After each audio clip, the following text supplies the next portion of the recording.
would then be indexed to inflation thereafter. LA currently shares the California state minimum wage of $9 an hour. Organized labor and low-wage worker activists applauded the mayor for joining the nationwide movement, recognizing the need to increase wages for America's lowest-paid workers, though organizers have been calling for an increase to at least $15. Rusty Hicks is political director for the Los Angeles County Federation of Labor.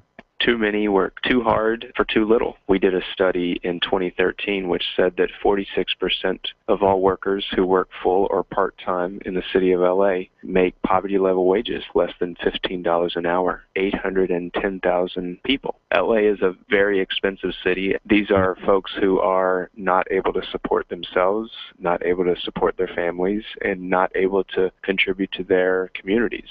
The city of Seattle has already passed legislation that would raise its minimum wage to $15 an hour for all workers by 2021, and voters in San Francisco will be weighing in on a similar proposal this November. Opposition to the plan has already been stirring in the LA business community, but Hicks is optimistic. If we organize and bring all of our various communities together, I think we can be victorious here. But in order to do something real and substantial is going to be a fight. A proposed living wage ordinance for non-unionized workers in the hotel industry is currently wending its way through the LA City Council, and Hicks expects the mayor's minimum wage proposal to be officially introduced in late September. Dozens of healthcare workers in the West African country of Liberia have gone on strike amidst the largest Ebola outbreak in history. The Health Workers Association of Liberia says workers at the John F. Kennedy Medical Center in the nation's capital of Monrovia have not been paid in 2 months.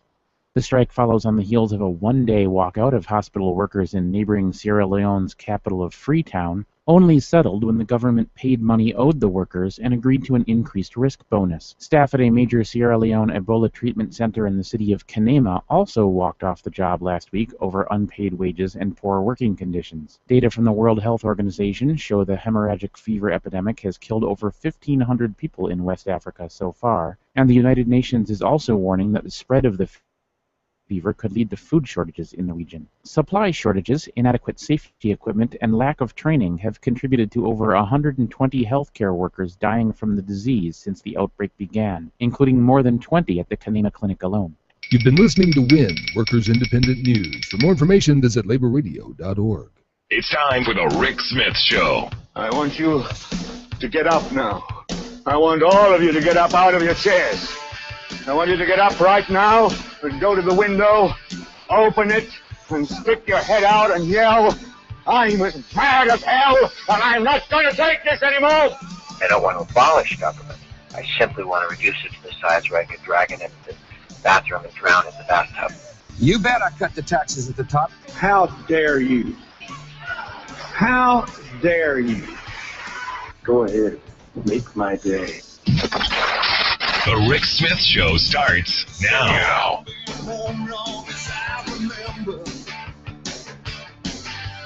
This town gonna be here long after I'm gone. East side, west side, people don't surrender. They've been down, but they're still right on. Oh, and this time is my time. All right, love or hate, it don't matter. I'm gonna stand and fight. This time is my time. She got her ups and downs, but love or hate, it don't matter. 'Cause this is my town. And welcome, brothers, sisters, working class heroes. This is the Rick Smith Show. Thanks for being here today on the big program. Lots of things to get to, lots of things to talk about. As we move towards Monday, a historic day on Monday, a vote on a constitutional amendment. Doesn't happen often in your lifetime. It's only, there have only been, 27 of them? There are only 27 of them. We've changed a couple of things over time. Doesn't happen often. This is exciting stuff. I find it to be fascinating and much needed. This is, as it says, the ability to take our democracy back, to save the future of this country, and really, to me, to define a couple of things. One, what is free speech? I'm That's one of the things. Is money speech? Should the person who has the largest pot of gold, should they have more say than anyone else? Is it the person with the biggest microphone? Is it the person with the biggest hammer? What is it? And also, who is a person? That's the other part of this. Are corporations people? Should they have the exact same rights as you and me and living, breathing, actual people? Should our corporate constructs, things that were made out of whole cloth via the law, should that be a person? Can we create people out of law? Those will be interesting things to talk about. We'll get to that. Also, we're hearing a lot about right to work here in Pennsylvania. They're going after this ripoff scheme that they call right to work, where there are no rights and, of course, as you know, no work. Now this is where you would get me on board with right to work. You would.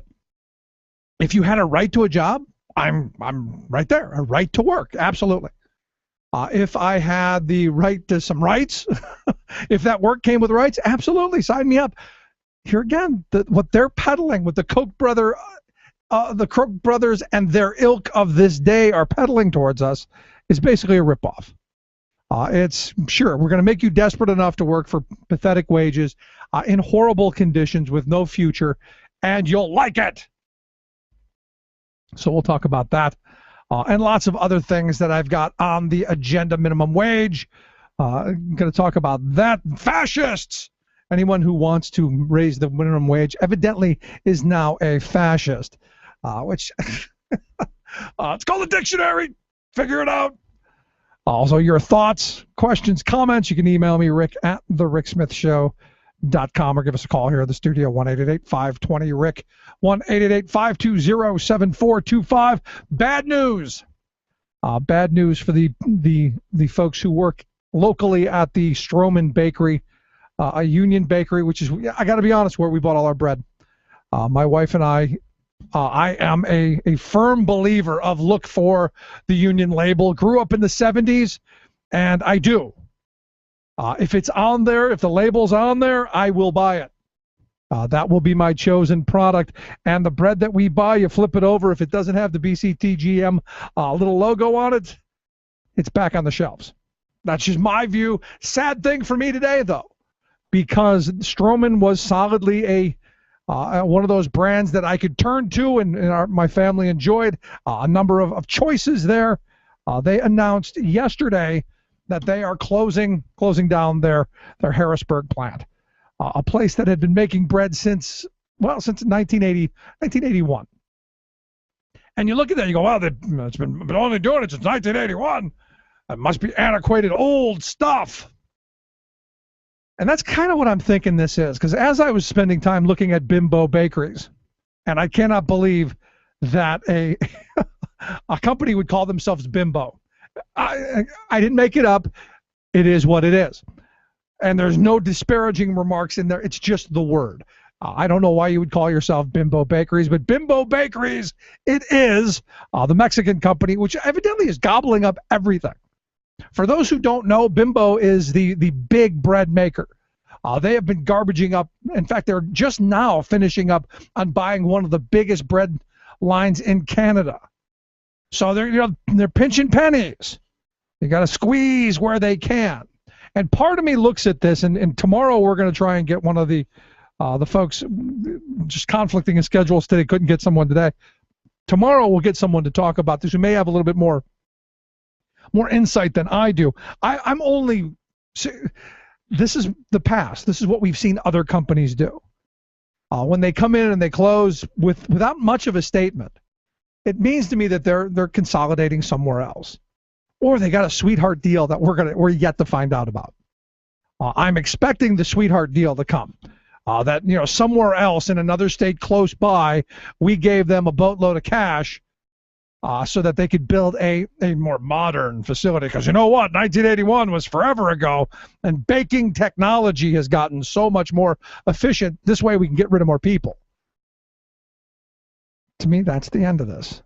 We're moving more towards the mechanization, and you look at this, and it's a sad thing.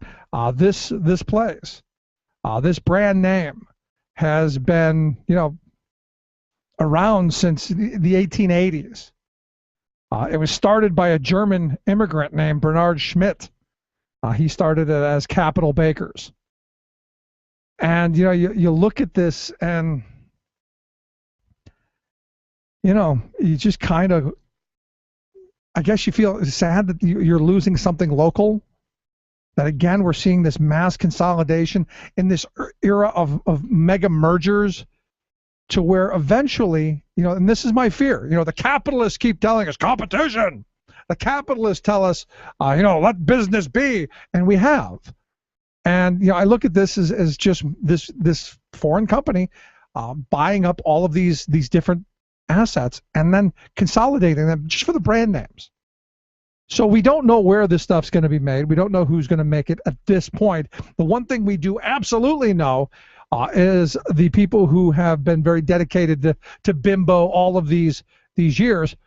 Come September 19th, when the closing is effective, they will be out of a job. Now, as the press release that they sent out and the information that they sent to the union said, they will continue to pay their employees through and including, I guess, November 1st. And that's one of those job-killing regulations that government demands. It's called the WARN Act. It says, you basically got to tell your employees if you're going to can them, they need to know. And I think it's a great act. I think it probably should have come with a little bit more teeth, but you have to give people 60 days notice before you let them go, or you have to pay them. So they're going to pay them for the next 60 days while they wind this down.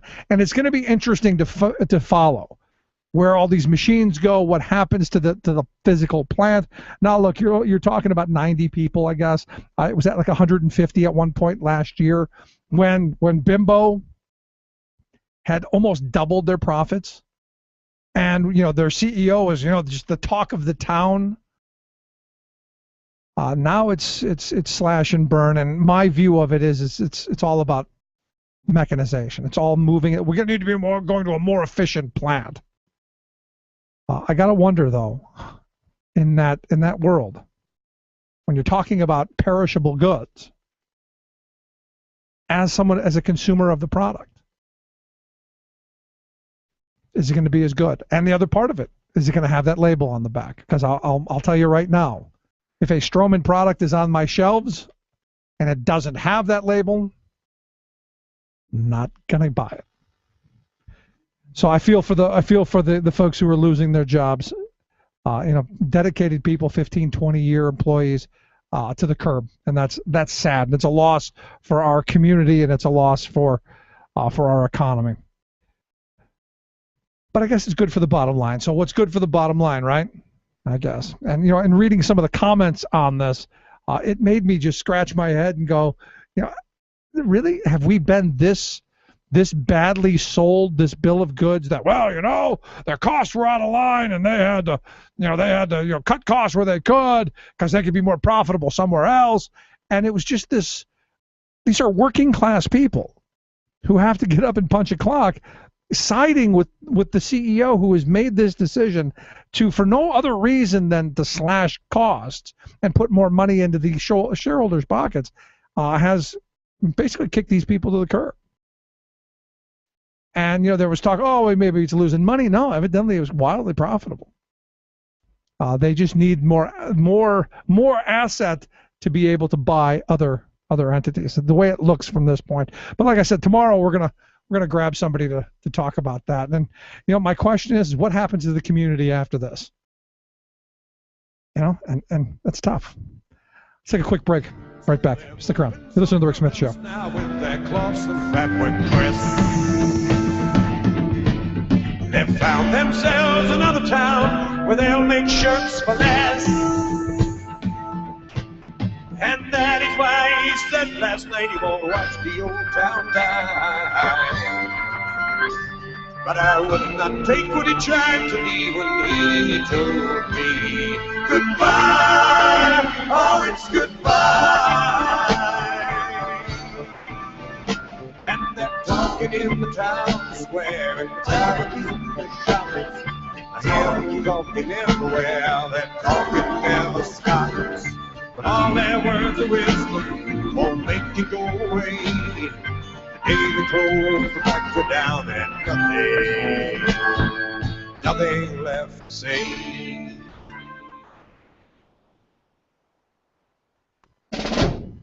This is Your World in 2. I'm your host, Luke Vargas, reporting for Talk Radio News Service. If we don't get on top of this outbreak as a global community, then this could affect all of us in unexpected ways. It's not somebody else's problem, it's our collective problem. That was Dr. David Nabarro, the UN's coordinator for the ongoing Ebola outbreak. He was in New York today after traveling to affected countries in West Africa, and he said medical workers were frustrated that after feeling like they had the virus under wraps, things had spun out of control in recent weeks. More outside medical help is needed, he said, but there's hesitancy to travel to the region and assist when security or medical evacuations can't be assured. At least 1,500 people have died in the current West African outbreak, and a third American doctor working in the region is now confirmed infected. The Islamic State released a new video today showing the apparent execution of American journalist Steven Sotloff. The militant pictured next to Sotloff in the video said the journalist's death was a response to the continued attacks led by the United States against the terrorist group, and he said, quote, "Our knife will continue to strike the necks of your people, so long as those attacks continue." The suspense is up. The new European leadership team is complete. Italy's Federica Mogherini will be the EU's next foreign policy chief. Depending on who you ask, the 41-year-old is either inexperienced and politically weak, or just the type of energetic representative Europe needs on the world stage. Polish and other Baltic leaders were vocal in their opposition to Ms. Mogherini's candidacy, saying she lacked diplomatic know-how and was too soft on Russia. Time will tell with regard to Russia, but Mogherini said she hopes her relative youth can be an asset. For more global news headlines, visit talkradionews.com. This is the Media Matters Minute. I'm John Kerr. Fox News contributors have repeatedly wished foreign leaders were in charge instead of President Obama. On Fox News' The Five, co-host Greg Gutfeld praised London Mayor Boris Johnson's plan to strip suspected British jihadists of their citizenship and accused President Obama of being soft on terrorists. Co-host Kimberly Guilfoyle took it one step further. Can I just make a special request in the Magic Lamp? Can we get like Netanyahu or like Putin in for 48 hours, head of the United States? I don't know. I just want somebody to get in here and get it done right. Fox contributor Eric Erickson also wished that UK Prime Minister David Cameron was in charge. When President Obama gave remarks on a military approach to the rising terror threat from the Islamic State and recent developments in Ukraine, conservatives criticized his weak response. Yet when Cameron delivered similar remarks the next day, their response was much different. Erickson tweeted, quote, "Can we borrow David Cameron? He fights." For more on this and other stories, visit MediaMatters.org. Chances are, when you took a shower this morning, an AFSCME member made sure that water was clean. When you drove to work, an AFSCME member maintained the road. When you rode an elevator, an AFSCME member inspected it. I'm David Philman, Executive Director of AFSCME Council 13, the American Federation of State, County, and Municipal Employees. AFSCME members enforce regulations, keep prisoners behind bars, take care of patients, protect the environment, and more. The work isn't glamorous, the salaries aren't high, but AFSCME members serve the public in every aspect of our daily lives. Chances are, you'll never see that AFSCME member working in a sewage plant, diving underwater to repair a bridge, or answering a 911 call. But aren't you glad they do? For more information, visit AFSCME13.org. We are AFSCME.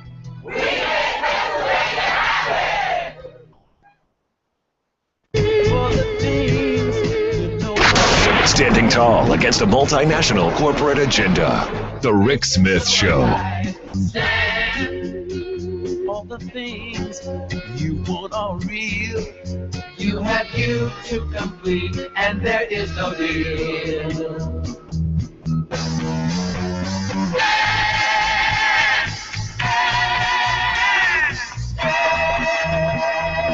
Welcome back to the Rick Smith Show.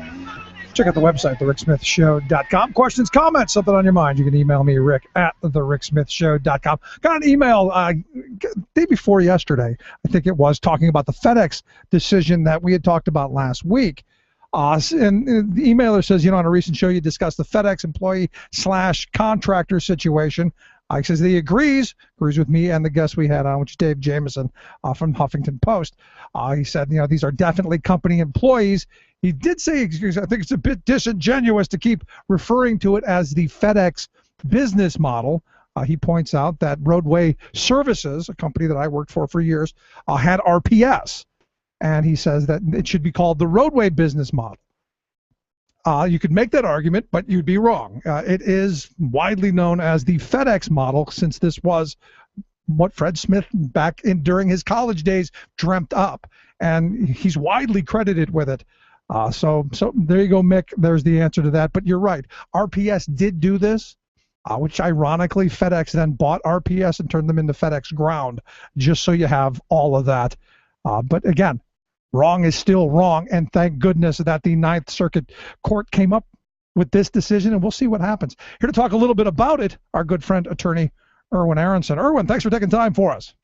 Good to be here, Rick. So how are you? I am fantastic, and I think this decision is not only the right decision, but one that could pretty much shift the entire situation, especially in the trucking industry.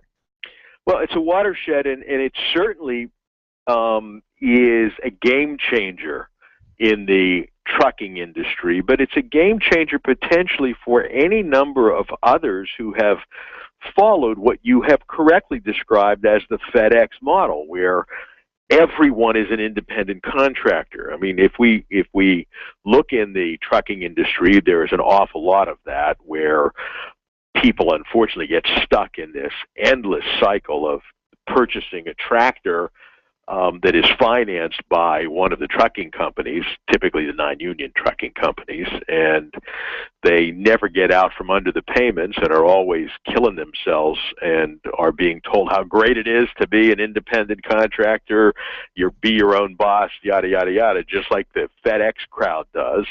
But the court pretty clearly and pretty openly and pretty plainly demonstrated that when it walks like a duck and it quacks like a duck and it does something else like a duck, it's duck.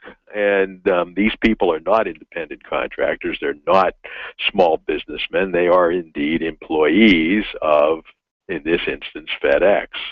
And I like what the judge wrote. This decision substantially unravels their business model and says, look, just because you come up with this doesn't mean you can write your own law. The law is what it is. And I find it interesting that it's taken this long for someone to come to the decision that when a company mandates that you drive the truck that has their name on the side of it and you wear clothing that are their colors and their name and follow a code of conduct that is theirs, that somehow you're not their employee. I think this took so long. I'm shocked that it actually happened.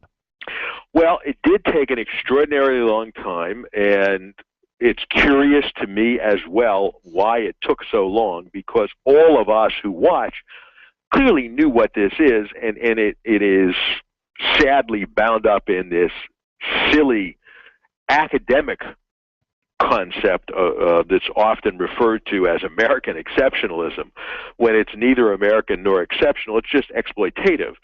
And it isn't, by the way, merely that the signage on the truck says FedEx and the people follow the FedEx code of conduct and they have to wear the little FedEx uniforms and the little FedEx caps and utilize the FedEx computer and data processing systems. It's also that they go where FedEx tells them to go, and they go there on the days that FedEx directs them to be there, and they deliver them at the times that FedEx says they're to be delivered.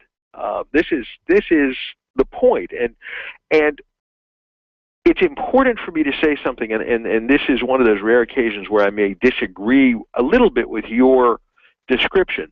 This does not blow up FedEx's business model in the least. What it does do is recognize FedEx's business model for what it is as a matter of law, as opposed to FedEx's unilateral effort to create its own law applicable only to FedEx, because they think this is really the Wild West instead of the United States of America that has been described so many times over so many centuries as a country of laws and not men. And that is really what's happening here. So what we have learned through the Ninth Circuit decision is that the business model itself is not under attack. What is under attack is the exploitation of people by hiding behind a business model that isn't what they described it to be. There are any number of activities where people are indeed true, real, independent contractors working independently on their own, utilizing their own tools, setting their own schedules, creating their own pace, performing the tasks in the order in which they dictate. That's a business. FedEx isn't. Right. And so the business model lives. The right to use that model to exploit people does not. And before we leave the topic, we need to recognize a few things about the United States Court of Appeals for the Ninth Circuit. That's headquartered in California and covers basically California and Washington and Oregon.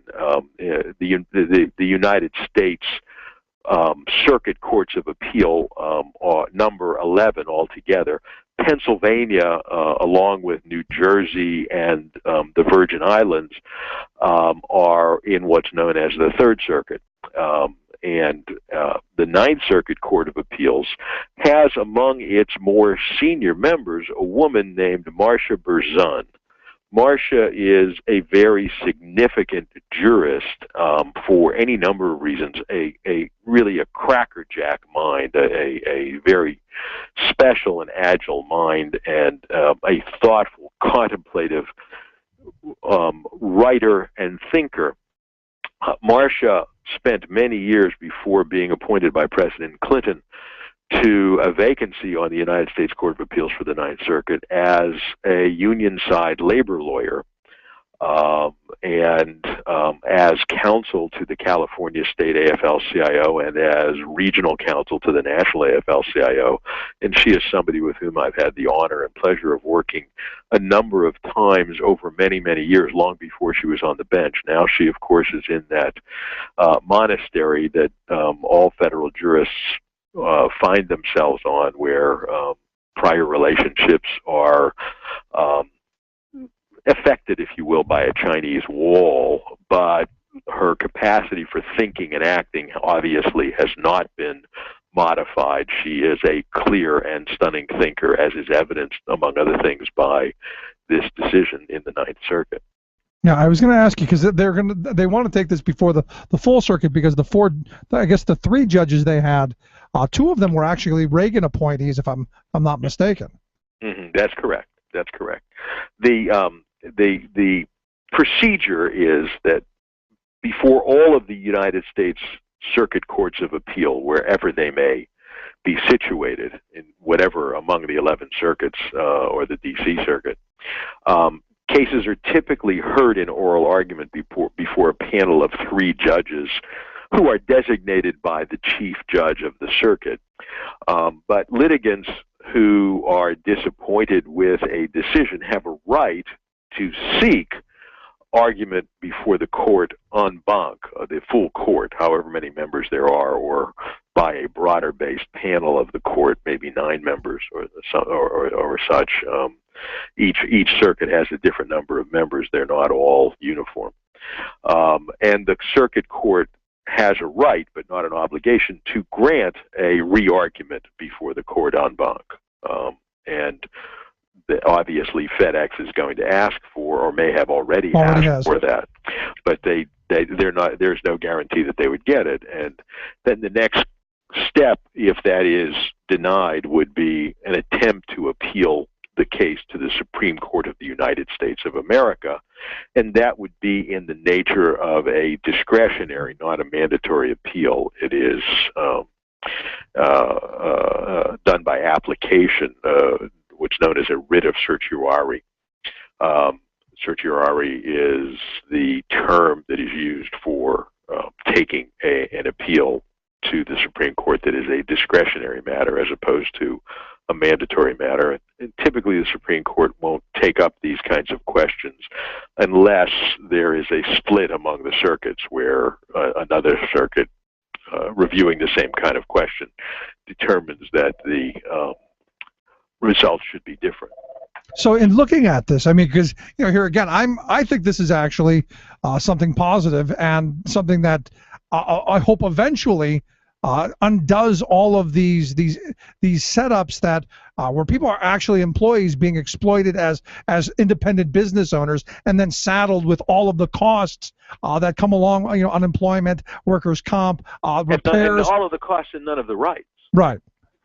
And am I on the wrong path that this is the direction here? I mean, I look at what the judge said, and the judge's own opinion was that this was something that was, in fact, substantial changes to the business model.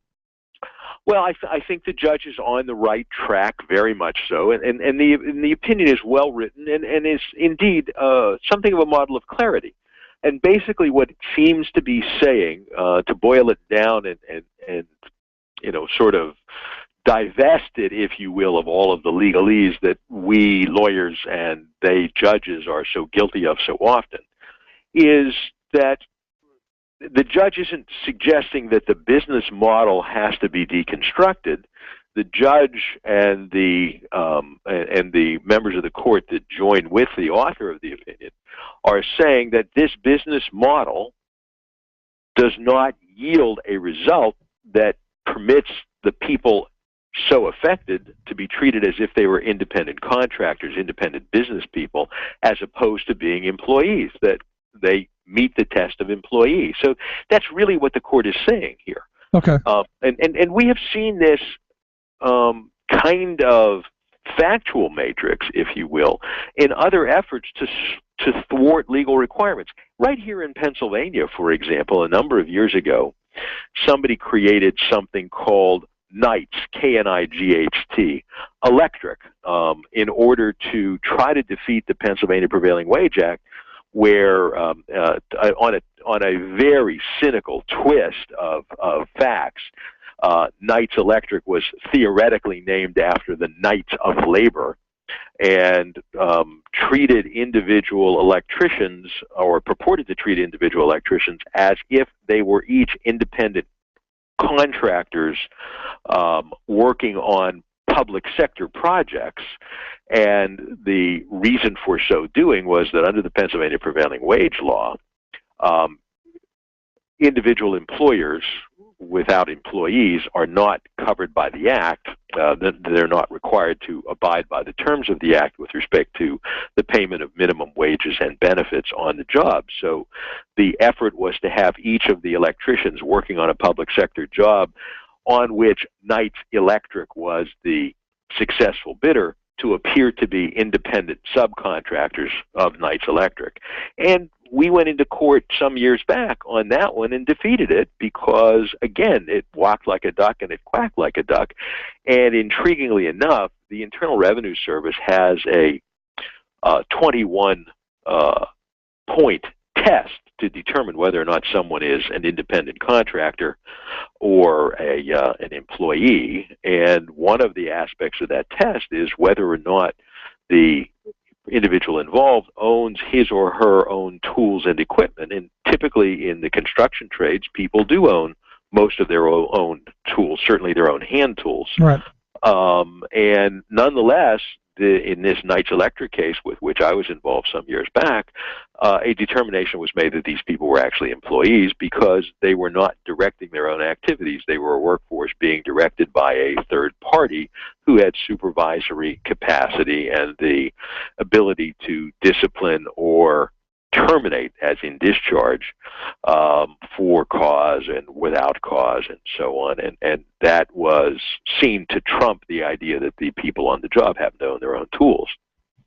So this is fairly logical, but it had not been applied to federal labor law until we got this FedEx decision from the Ninth Circuit. But I look at this, and because I remember a couple years ago, they tried to do almost the same thing in Massachusetts, and it was shot down as well. And my last question is, will we possibly see these kind of cases popping up in other circuit courts to try and make this nationwide, or will this spawn something that will will correct that? I think that what we can reasonably expect to see at the moment are several things simultaneously. One is, I suspect that we will indeed see other cases brought in other circuits in order to make a determination as to whether or not this is the law of the land as opposed to a decision of the Ninth Circuit. And we will also see employers that are exploitative by nature anyway, seeking to modify the business model to overcome what they see as a dangerous intrusion into their ability to do business the way they want to do business. So we're going to see a lot of those kinds of things. Because to me, this is a huge wage theft case, because it's really about money. I mean, they're going to go back and get all of the overtime pay and all of the. This is another one of those moments where you go, this is wage theft going on right under our nose. Right. And it's I think it's a good decision. I think it's going to be helpful, and I hope it goes in the right direction. Yeah, and it's something that we all need to keep an eye on, so that we get to this point where we don't fail ourselves in recognizing things to be what they actually are, as opposed to these hypothetical, sillinesses. There you go. Erwin, always great talking with you. I appreciate you taking time for us. Thanks so much. Good to be here. Thank you. Our good friend, attorney Erwin Aronson. Quick break. Right back with your thoughts. 1-888-520-RICK. 1-888-520-7425. This is The Rick Smith Show.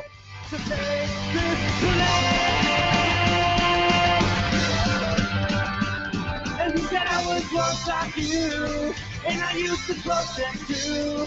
But the powers that be were too great, so walk away from the rebel faith.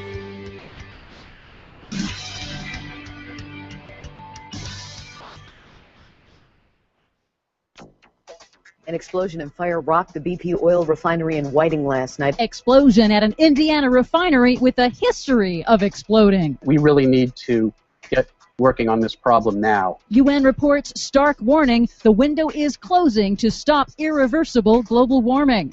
$1 million fines for oil and chemical spills. Renewable energy now producing 22% of the world's electricity. Plus, in September, the world's leaders are going to come to the United Nations for the largest ever summit on climate change. And we're going to meet them with the largest mobilization in history. Get ready for the People's Climate March on September 21st. All of those marches and more straight ahead. From BradBlog.com, I'm Brad Friedman. And I'm Desi Doyen. Stand by for 6 minutes of independent green news, politics, analysis, and snarky comment.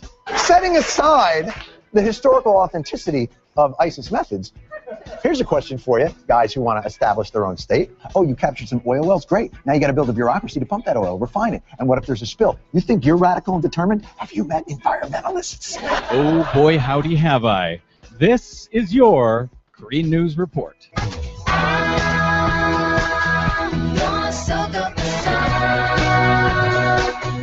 Okay, Desi Doyen, more fossil fuel explosions leading our report this week? Oh, yeah, another explosion and fire Wednesday night at a BP tar sands refinery in Whiting, Indiana. It was pretty loud, and from me being in front of the house, I heard my windows shaking.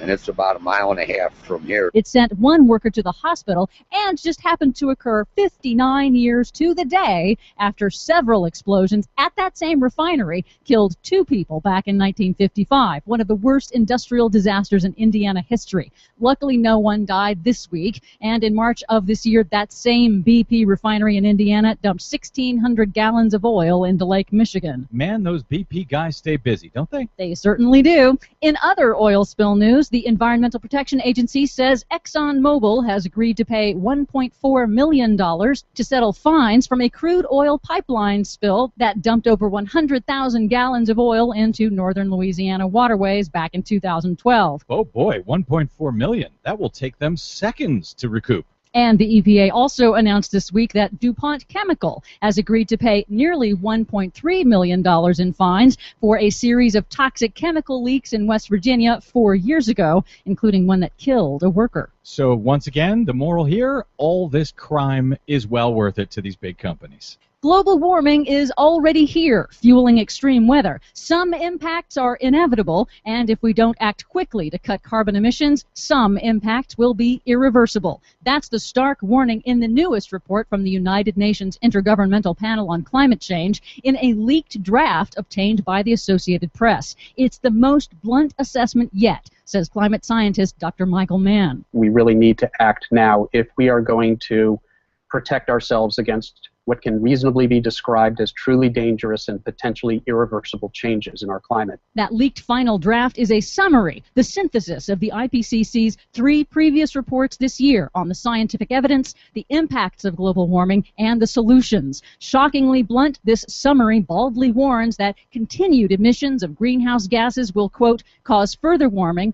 long-lasting changes in all components of the climate system, increasing the likelihood of severe, pervasive, and irreversible impacts for people and ecosystems. But, as Dr. Mann says in an interview with TheRealNews.com, this UN draft also makes clear cutting emissions now is cheaper than paying later. It is still relatively inexpensive to solve this problem. If we act now, then we can stabilize global warming below levels that are truly dangerous and potentially irreversible. Can I just keep watching Fox News and pretend everything you just said isn't actually happening? Apparently a lot of people do, but it doesn't change the scientific facts. And the International Energy Agency finds that renewable energy grew this year globally at the fastest pace ever recorded, now producing 22% of the world's electricity. That's weird. I didn't see that on Fox News either. And you also didn't see this on Fox News. Banking giant UBS, the largest privately owned bank in the world, says homeowner-generated renewable energy could be cheaper than fossil fuels as early as 2020, at least for people in Europe. That's because they are a left-wing... Wait, what are they again? The world's largest private bank? Oh, never mind. Speaking of action on climate change, the largest public march to demand action is just a few weeks away. The People's Climate March on September 21st in New York City will also have rallies around the world, and it coincides with the special United Nations Climate Summit in New York on September 23rd, says Evaz.org Executive Director Rikin Patel. The People's Climate March will kick off an 18-month battle, literally, to save the world. Oh, we're going to have a lot of stories coming up about people getting arrested in New York City, aren't we? Yep. Just guessing. See you in September. For much more on that story and all of the ones we couldn't get to today, please, as always, check out our website at greennews.bradblog.com. Please consider a donation while you're there to help the Green News Report stay on your public airwaves. From bradblog.com, I'm Brad Friedman. And I'm Desi Doyen. And this has been your Green News Report. See you in September. See you when the summer's through. Workers in the late 1930s began exerting their recently guaranteed right to organize and join unions. Millions of workers flocked to join the labor organization of their choosing to collectively bargain for better wages, hours, and working conditions. Factory, mill, and mine owners, not eager to embrace the changes, fought vehemently to deny workers their rights. As company tactics grew more heavy-handed and brutal, the workers' organizing methods changed. Sit-down strikes became a way for workers to demand their rights and to force management to listen. With a wave of a handkerchief, the tip of a hat, workers would shut down their machines, lay down their hammer, and sit down. Workers at the Hershey Chocolate Factory in Hershey, Pennsylvania, seeking to reduce the 60-hour-long work week, decided to form a union. Initially, an agreement was reached, but as the economy took a downturn, the company willfully violated the agreement by laying off the most senior workers, those who just happened to be the most ardent union supporters. The workers voted to strike the very next day. At 11 a.m. on April 2nd, 1937, a red handkerchief was waved and the workers began the first sit-down strike in Pennsylvania's history. The company reacted by forming the Loyal Workers Club. These strikebreakers consisted of hired thugs from New York City and local farmers, dairy producers, and shopkeepers who were dependent on the factory. On April 6, Hershey organized a loyalty parade. After hours of rallying speeches, the lathered-up Loyal Workers Club mob found pipes and clubs that had been manufactured at the Hershey planing mill. The angry mob headed to the Hershey factory to throw their strikers out. Songs of solidarity sung by the striking workers could be heard from inside the factory as the angry mob burst into the plant. Blocking the only exit, the Loyal Workers Club, loyal only to management and greed, began pummeling the workers as they tried to escape. The assault left numerous workers bloody and beaten, many unconscious. Within days, Hershey reopened and recognized a renamed version of the Loyal Workers Club. In May of 1938, the National Labor Relations Board ruled Hershey had violated the law and the company union was dissolved. Soon the workers joined the Bakery and Confectionery Workers Local 464, who have faithfully represented the workers ever since. This Rick Smith Show Labor History Moment was made possible by a grant from the Labor Education Center at IUP. For more information, visit www.thericksmithshow.com.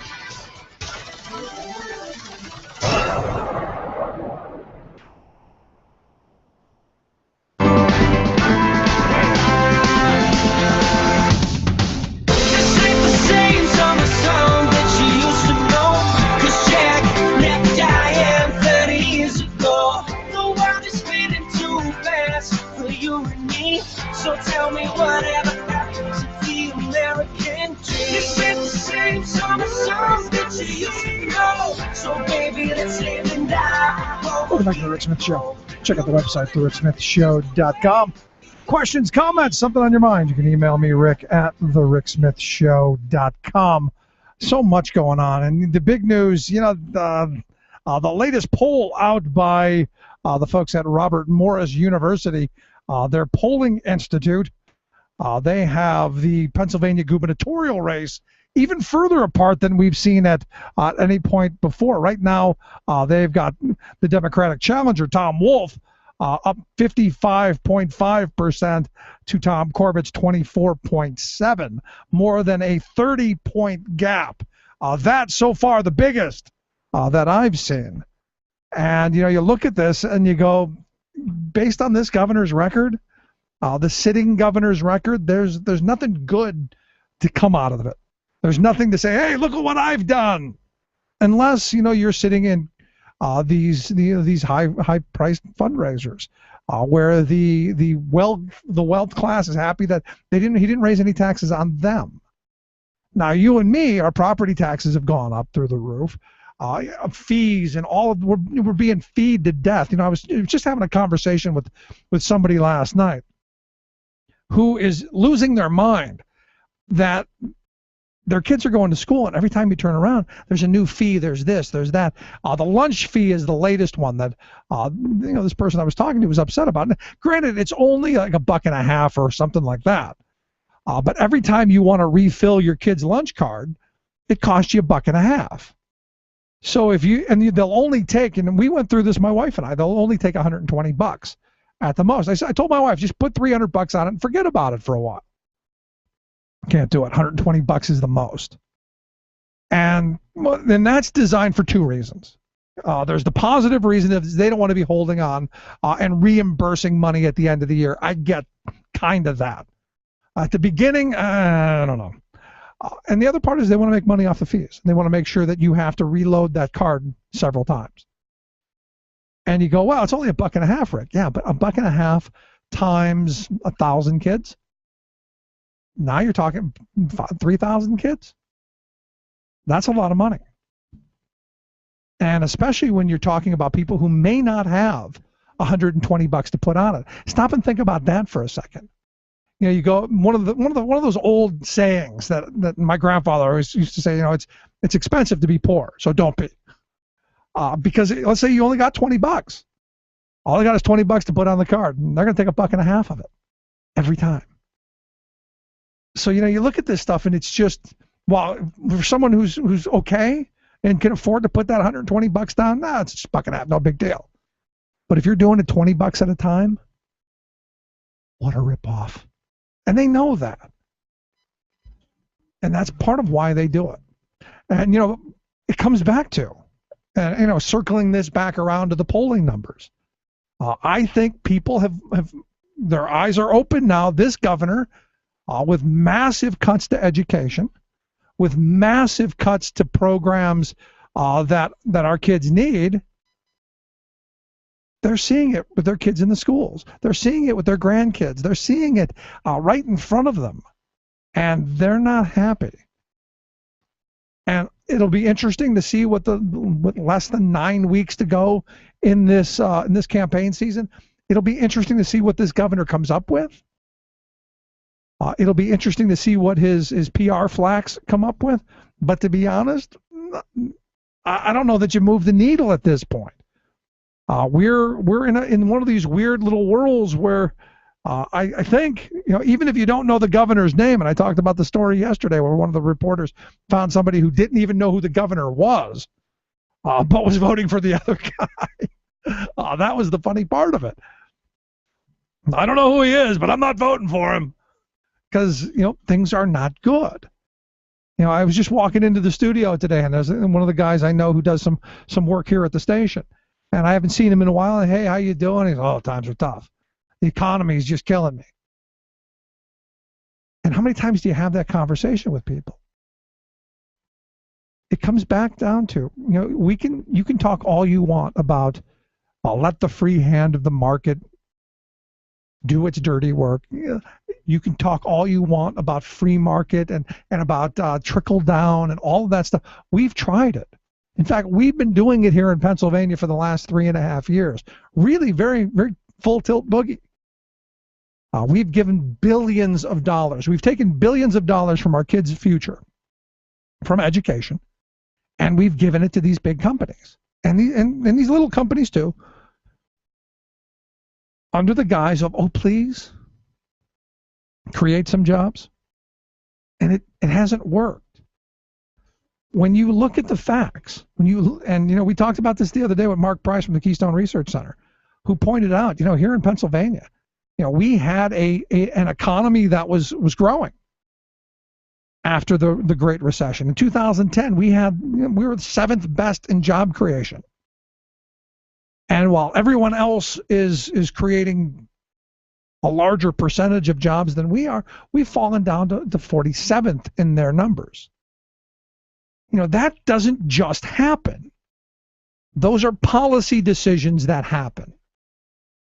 When you look at the fact that we've fired more than 20,000 education professionals, where did they end up? They don't just get reabsorbed into the economy. Those people have to go somewhere. And then all of the jobs that, because those 20,000 teachers and education professionals lost their jobs, how many of the surrounding jobs went with them? So by this one policy decision, and you got to look at this from I made a choice, because that's what elections are about, looking at the choices that people make. And Corbett made a choice. He made a choice to say, you know what, we're going to cut education's funding.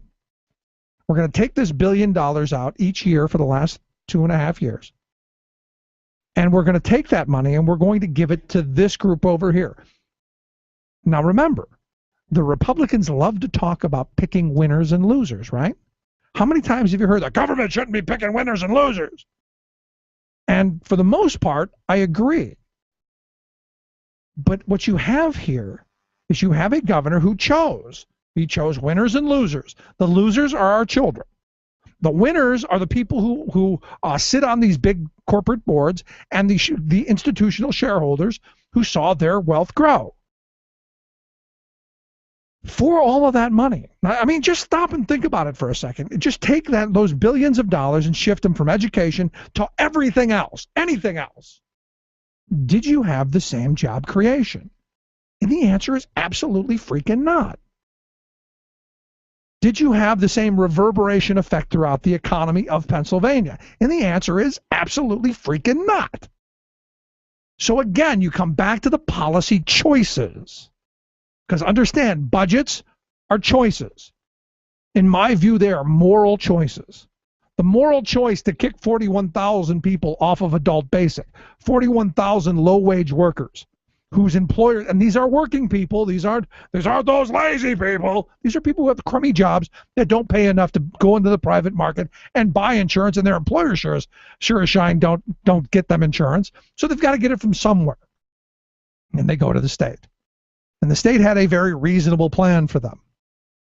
Administered by the state and all of that. Well, Corbett said, no, we can't have that. We're going to cut those 41,000 people off at the knees and push them into a private for-profit plan because everyone needs private insurance. So I talked to a number of these people who got booted off the state plan and onto the wonderful private plan, which costs 4 times as much as the original plan and offers fewer benefits. 4 doctor visits a year? Really? What happens if you need the 5th doctor appointment? Well, I guess you're SOL there, right? And these are the kind of decisions that he made. 89,000 kids off a chip, 70,000 people kicked off the general assistance budget, got rid of it entirely, eviscerated it, cut completely out of the budget. 70,000 of the most vulnerable here in our Commonwealth. These are choices, and he took that money. He took that money, and he gave it to these corporate special interests. Under the guise, and this is what we're told ad nauseum, that this is how we create jobs. If we give them a pot of gold, jobs will flow like rivers of honey, right? When has that happened? I remember George Bush saying, we're going to have across-the-board tax cuts, $550 billion to create 1 million jobs. And immediately I go, my head is spinning. You're going to spend $550 billion in the hopes that they'll create 1 million jobs? Which is, you could have given $55,000 to 1 million people for 10 years and just given it to them for the exact same money. And we all know that those 1 million jobs never materialized. And that's the irk of all of this. If their ideology actually worked, if saying, okay, Koch brothers, okay, a billionaire du jour, here, have it all. But you have to trickle it down. Something's got to fall out of your pockets. And it's got to help society. I would be okay with it if it worked. Problem is, we've been doing this now 34 years. And what have we gotten for it? We've gotten massive debt, massive deficits, cuts in education, cuts in infrastructure, cuts in research and development, cuts in healthcare, cuts across the board. And still no jobs. And what's frustrating is we've been trained like Pavlovian dogs to every time we say, anyone mentions saying we should raise taxes, we should start foaming. Instead of asking the question, okay, well, what do we need it for? Who's it going to come from? I just had this long discussion with my good friend Jake Long earlier today. He's talking about his policy on property tax because seniors want property tax relief, and I think everybody does. And I'm not against the idea of property tax relief. But where's the money for our schools going to come from? And there are some out there who are saying, well, we just scrap the whole thing. We don't charge anybody property tax, and let's figure it out after we do that. And it's very much that disaster capitalism mentality. Create a crisis. Create a giant crisis. And then in the foam of emergency, in the heat of oh my God, the sky is falling, then we'll figure it out. And as all of us know, that kind of thinking, what we figure out, generally is wrong. So as this election season goes on, we're going to hear a lot of nonsense, especially from the Corbett people, because he's got nothing to run on. There's no there, unless you're one of the very wealthy people who have done very well, unless you're one of the drillers. I was just telling somebody the other day, 7,000 jobs. That's what came out of the drilling. 7,000. That's it. And I remember he was running around saying 220,000. It's 7,000 jobs for the billions of dollars we've given away. You do the math. I'm going to take a quick break. Right back after this. Stick around. You listen to The Rick Smith Show. We're working people. Come to talk. I got no time for living, yes, I'm working all the time. It seems to me I could live my life a lot better than I think I am. I guess that's why they call me They're gonna need a working man. Making the blue blood see red. The Rick Smith Show. You're listening to The Rick Smith Show. For more information, go to thericksmithshow.com. If you've missed any portion of the program, you can download the podcast at thericksmithshow.com. You're listening to WIN, Workers Independent News, a production of Diversified Media Enterprises. For Workers Independent News, I'm Joanne Powers. At a rally to address poverty in Los Angeles on Monday, LA Mayor Eric Garcetti proposed an increase in the city's minimum wage to $13.25 an hour over the next 3 years. The minimum wage would then be indexed to inflation thereafter. LA currently shares the California state minimum wage of $9 an hour. Organized labor and low-wage worker activists applauded the mayor for joining the nationwide movement, recognizing the need to increase wages for America's lowest-paid workers. The organizers have been calling for an increase to at least $15. Rusty Hicks is political director for the Los Angeles County Federation of Labor. Too many work too hard for too little. We did a study in 2013 which said that 46% of all workers who work full or part-time in the city of LA make poverty-level wages less than $15 an hour. 810,000 people. LA is a very expensive city. These are folks who are not able to support themselves, not able to support their families, and not able to contribute to their communities.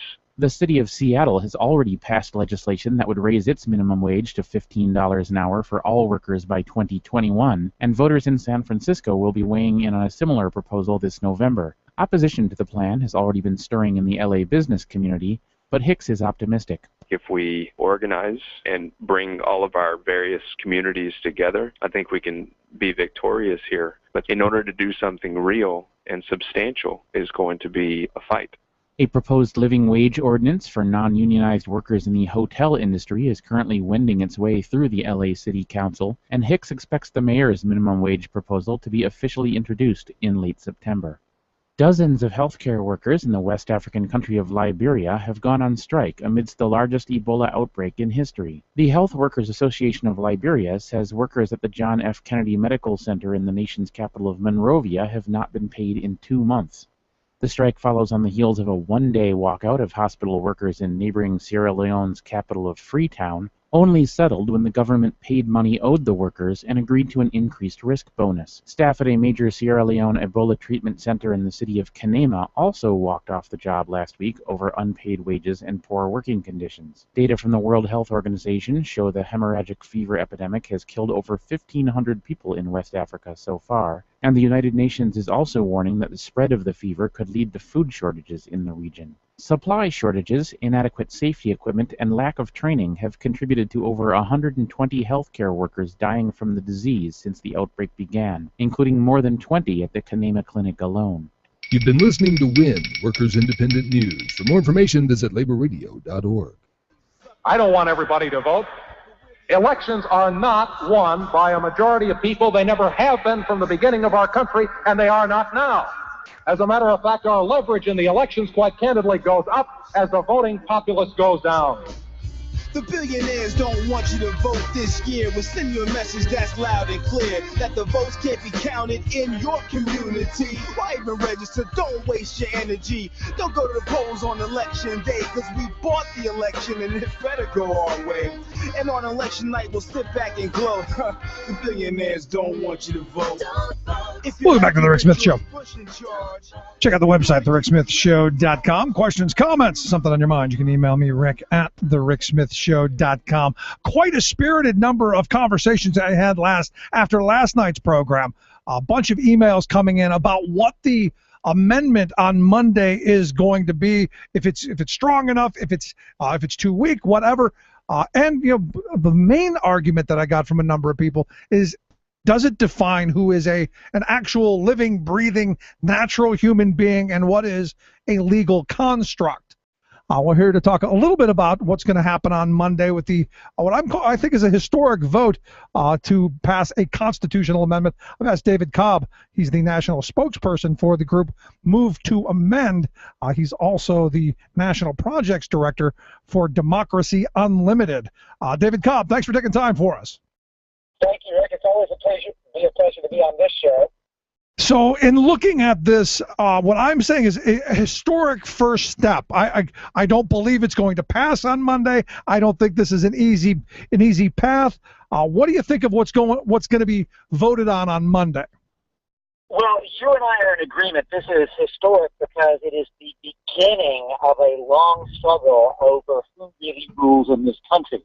I will be very clear. What they're voting on is a proposed constitutional amendment that would give Congress the authority, should they choose to do it, to enact some legislation around campaign finance law and to make distinctions between for-profit, non-profit corporations and other such entities. That's all well and good, but that's really not the real fight, is it? The question is not whether Congress has the authority to do this or not. The question is whether the Supreme Court has the authority to specifically say whether a corporation has constitutional rights. So it's a good thing that this debate is happening. I will say bluntly, the current Democratic Party leadership are on the wrong side because they are compromising before the real fight begins. And that seems to be typical. If you sit in my chair, I look at the Employee Free Choice Act. I look at the Employee Free Choice Act. That was a watered down, very much a compromised bill from the start, something they thought George Bush would sign, and they haven't even moved on that. So we can, I've seen this game before, but I look at it and it seems to the untrained eye that it's at least a step towards taking back our elections. No? Well, what I would say is this: the fact that the debate is happening is good as far as that goes. But I love the fact that you made the allusion and comparison to the Employee Free Choice Act and what it really represented. The fact that there are people actually talking about the union certification process, about the need for actually protecting workers in this economy, and that we should have legislation that does it, that's a good thing. But what you and I know is that the real conversation is over whether we are going to actually disband and dismantle the Taft-Hartley Slave Protection Act, and whether we're going to go back to Norris LaGuardia, right? Those are the conversations that would happen if we actually had a broad, deep, militant trade union movement that was independent of the current political structures. That's what Move to Amend represents, Rick. We are actually building a broad-based, multiracial, intergenerational movement that is going to say, we the people are supposed to be in charge here. And we're not going to take our direction from either the Democratic Party or the nonprofit industrial complex that supports it, nor certainly are we going to take our directions from Wall Street America or the Republican Party. We're going to build a movement the same way the trade union movement actually changed this country, the same way the civil rights movement changed this country. Make no mistake, D.C. and D.C.-based or nonprofit nor elected representatives actually make transformational change. Ordinary people working together make that change. No, I'm right there. I'm absolutely on board with it. So, what if you had the choice to put something before these people on Monday? What would it say? Well, Rick, I'm so glad you asked. Go to movetoamend.org, movetoamend.org, and you'll see exactly what we are proposing. It's already introduced in Congress. It's not up for a vote, but it should be. And what it says clearly and explicitly and unambiguously, that artificial entities do not have inherent and inalienable constitutional rights. Only living, breathing human beings have inherent and inalienable constitutional rights. And money is not the equivalent of political speech and therefore can be regulated. So those two things are both essential. If a corporation can claim constitutional rights, Rick, it means that any law that's passed, an environmental protection law, worker safety law, public health law, environmental protection law, any law can be overturned on the basis of a corporation having constitutional rights. And if money is speech, it means that wealthy individuals can continue to basically buy the election process. And not just the general election, but what's even more heart-wrenching to me is they're able to control the primary elections, so that even amongst the Democrat and Republican primaries have to win the money primary in order to be heard. It's why so many good progressive candidates never get out of the Democratic Party primary, because the Wall Street corporatists and bankers and bosses have basically controlled that process as well. That's the reason we need a mass movement that's independent of that process. Yeah, and looking at this, I mean, there are a couple of other resolutions that McGovern's got, I guess, 2 of them that he's thrown out to give Congress and states the ability to limit campaign gifts and spending, and also to the other one to make it clear that corporations don't have constitutional rights. So would those as well, in your opinion, be just nipping around the edges? No, I would tell you this. If you put those 2 together, you've got what we're supporting, which is House Joint Resolution 29, introduced by Representatives Rick Nolan and Mark Pocan, which actually does both of those 2 things together.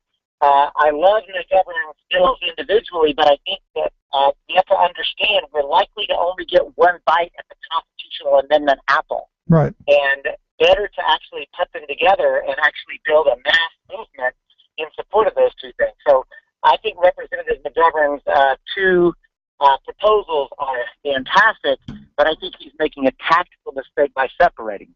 Is it something that, again, I looked at the number of co-sponsors, and right now you've got the sponsor and 49 co-sponsors of Joint Resolution 19.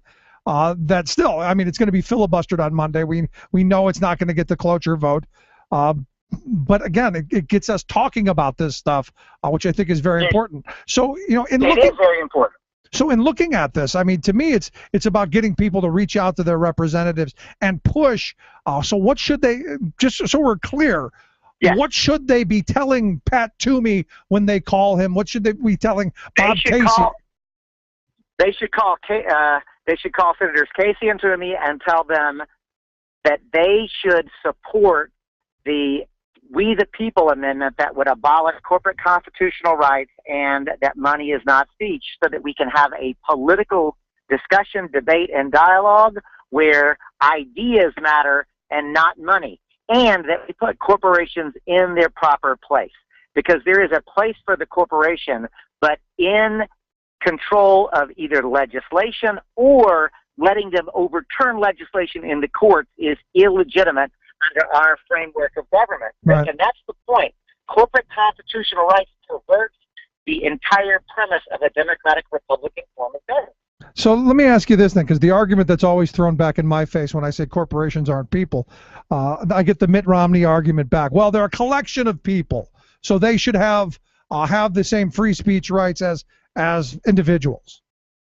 What I'd say is this, that just because a group of individuals have invested money to create an artificial entity under the political process, because remember that it takes an act of the state legislature to incorporate and get limited liability. Limited liability is a powerful thing that requires a political action because you're literally limiting your legal responsibility.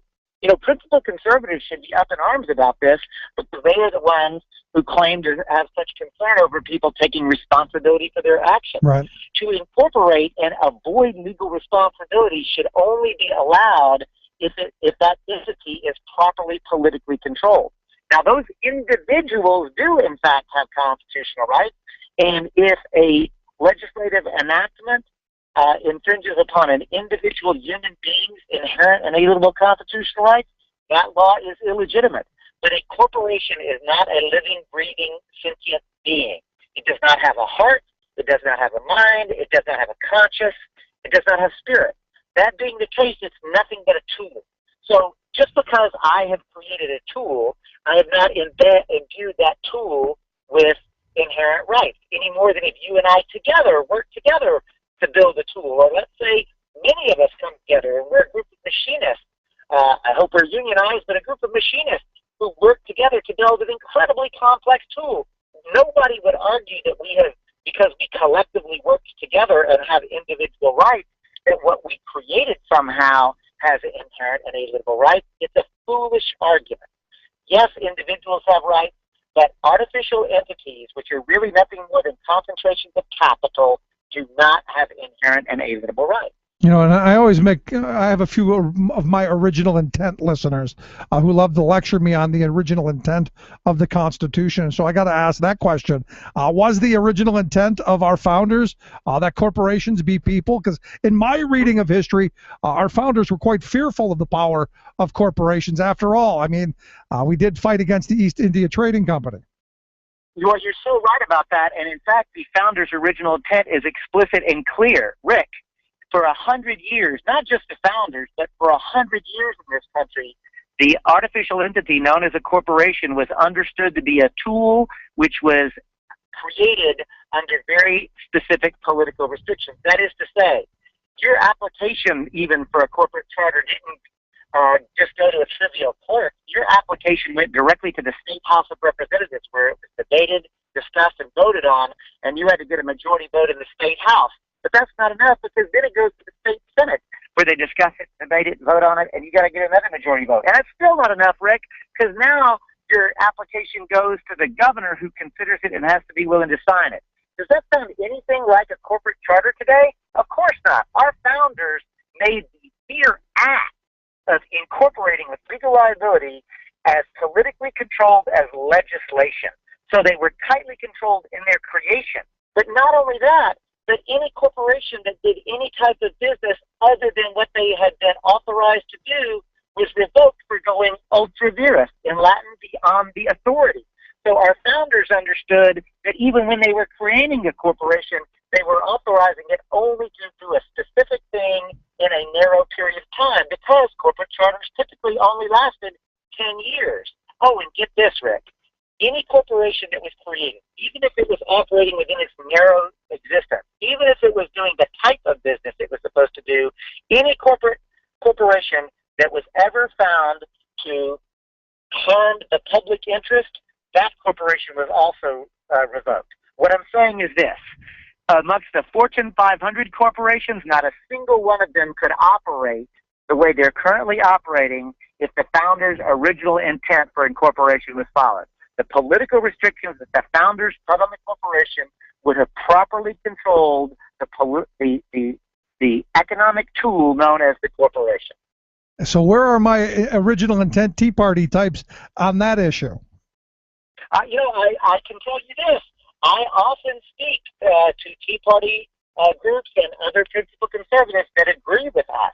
Now, I'd be very interested if any of your callers want to call in and have this conversation, because I would love to have a principled conversation about how the founders properly controlled the corporation and why. Because I think that there is a great opportunity for principled liberals and principled conservatives to come together and say, we may disagree on policy issues, but the nature of the Constitution itself, protecting inherent and inalienable rights of living, breathing human beings, we agree on that.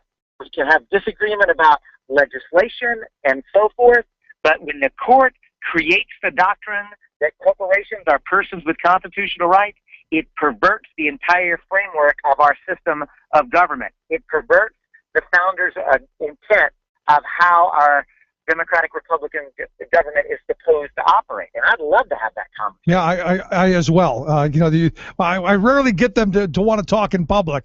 I normally get backdoor email kind of things. But all of this, when you look at it, is the result of the Bush appointees to the Supreme Court. I mean, I look at the Roberts Court, who has been horrible for workers, horrible for consumers, and really horrible, in my view, for democracy, given the Citizens United and the McCutcheon decision. No, you're going to get no disagreement from me there. The Roberts Court has been absolutely horrific. You're absolutely right. And I have to push a little bit, though, and remind you that it was Democratic appointee and Democrat Lewis Powell who actually created in the 1970s the Buckley versus Vallejo decision and doctrine. He wrote that, the creation of money is speech. So we have to understand that it's not ours bad, D's good, that we actually have a deeper thing going on. As a trade unionist, what you and I both understand coming out of our background, we're in a which side are you on moment. Absolutely. And the trade unionists of another era, when they sang that song, they were putting it to you. Are you on the side of the bosses and the thugs and the robber barons, or are you on the side of the people and the workers? Well, I think that we're in the same moment. Which side are you on? And you cannot say that you're on the side of both corporate America and Wall Street, the big banks, and the people. And honestly, I'll just say as a matter of course that the leadership of the Republican Party obviously and completely is kowtowing to and following the lead of Wall Street America and the big bankers. And principled conservatives actually are being lied to and sold out. But honestly, Rick, so are Democrats. The leadership of the Democratic Party is doing the same darn thing. And at the end of the day, the question is, are we the people going to organize a mass movement that's so large, so powerful, that it actually transforms the way that the two political parties operate? Because remember this, there was a time when the two major political parties, both Democrats and Whigs alike, both agreed with slavery. And, you know, if there's not been a Whig knocking on your door or calling your program, that's because they don't exist anymore, because a movement completely changed the culture, and I actually think that that's what's happening now. Move to Amend is a multiracial, intergenerational movement that's going to change the culture of this country, and therefore going to change the politics of this country as well. I hope you're right. Again, the website, movetoamend.org. We've got a link at thericksmithshow.com. Just click on David Cobb's name. Take you right there. Dave, it was great talking with you. I appreciate you taking time for us. I'd love to have you come back again real soon. Rick, you know, I'd love to do that. I always enjoy this program, and it's always, as a member of Pipeline Workers Local Number 38, it's always a pleasure to talk to working people who are also public intellectuals, because those are not contradictory things. We need educated, agitated workers to demand our rights. Amen. Thanks so much, David. Let's take a quick break. Right back. Stick around. You're listening to The Rick Smith Show. We're working people. Come to talk.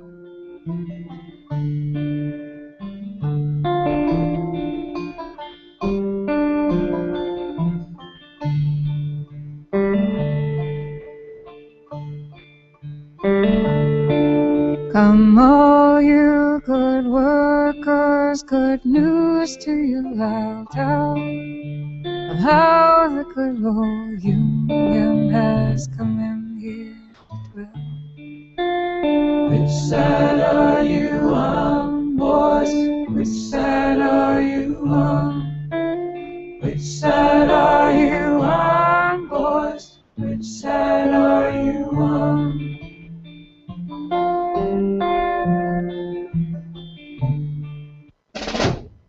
This is Your World in Two. I'm your host, Luke Vargas, reporting for Talk Radio News Service. If we don't get on top of this outbreak as a global community, then this could affect all of us in unexpected ways. It's not somebody else's problem, it's our collective problem. That was Dr. David Nabarro, the UN's coordinator for the ongoing Ebola outbreak. He was in New York today after traveling to affected countries in West Africa, and he said medical workers were frustrated that after feeling like they had the virus under wraps, things had spun out of control in recent weeks. More outside medical help is needed, he said, but there's hesitancy to travel to the region and assist when security or medical evacuations can't be assured. At least 1,500 people have died in the current West African outbreak, and a third American doctor working in the region is now confirmed infected. The Islamic State released a new video today showing the apparent execution of American journalist Steven Sotloff. The militant pictured next to Sotloff in the video said the journalist's death was a response to the continued attacks led by the United States against the terrorist group, and he said, quote, "Our knife will continue to strike the necks of your people, so long as those attacks continue." The suspense is up. The new European leadership team is complete. Italy's Federica Mogherini will be the EU's next foreign policy chief. Depending on who you ask, the 41-year-old is either inexperienced and politically weak, or just the type of energetic representative Europe needs on the world stage. Polish and other Baltic leaders were vocal in their opposition to Ms. Mogherini's candidacy, saying she lacked diplomatic know-how and was too soft on Russia. Time will tell with regard to Russia, but Mogherini said she hopes her relative youth can be an asset. For more global news headlines, visit talkradionews.com. Tales of American Political History with Clinton Porter Hackney. We last heard the story of the first American soldier to die in Vietnam, Lieutenant Colonel Peter Dewey, who some see as the first U.S. casualty of the Vietnam War. But Dewey had been on a fact-finding mission, and there was no defined armed conflict in Vietnam in 1945. Well, 12 years later, in 1957, there was a clear battle between Ho Chi Minh's North Vietnamese and the Republic of Vietnam in the South. By October of '57, the American military was deep into training South Vietnam soldiers. Just ask the family of Captain Harry Griffith Kramer, Jr. Kramer was commanding a U.S. Special Forces team training South Vietnamese soldiers near Nha Trang when someone threw a block of TNT in his direction, killing him with the explosion. It was October 21st, 1957. Join us next time for the earliest date carved into the Vietnam Memorial Wall. This is Clinton Porter Hackney at cphackney.com. Chances are, when you took a shower this morning, an AFSCME member made sure that water was clean. When you drove to work, an AFSCME member maintained the road. When you rode an elevator, an AFSCME member inspected it. I'm David Philman, Executive Director of AFSCME Council 13, the American Federation of State, County, and Municipal Employees. AFSCME members enforce regulations, keep prisoners behind bars, take care of patients, protect the environment, and more. The work isn't glamorous, the salaries aren't high, but AFSCME members serve the public in every aspect of our daily lives. Chances are, you'll never see that AFSCME member working in a sewage plant, diving underwater to repair a bridge, or answering a 911 call. But aren't you glad they do? For more information, visit AFSCME13.org. We are AFSCME.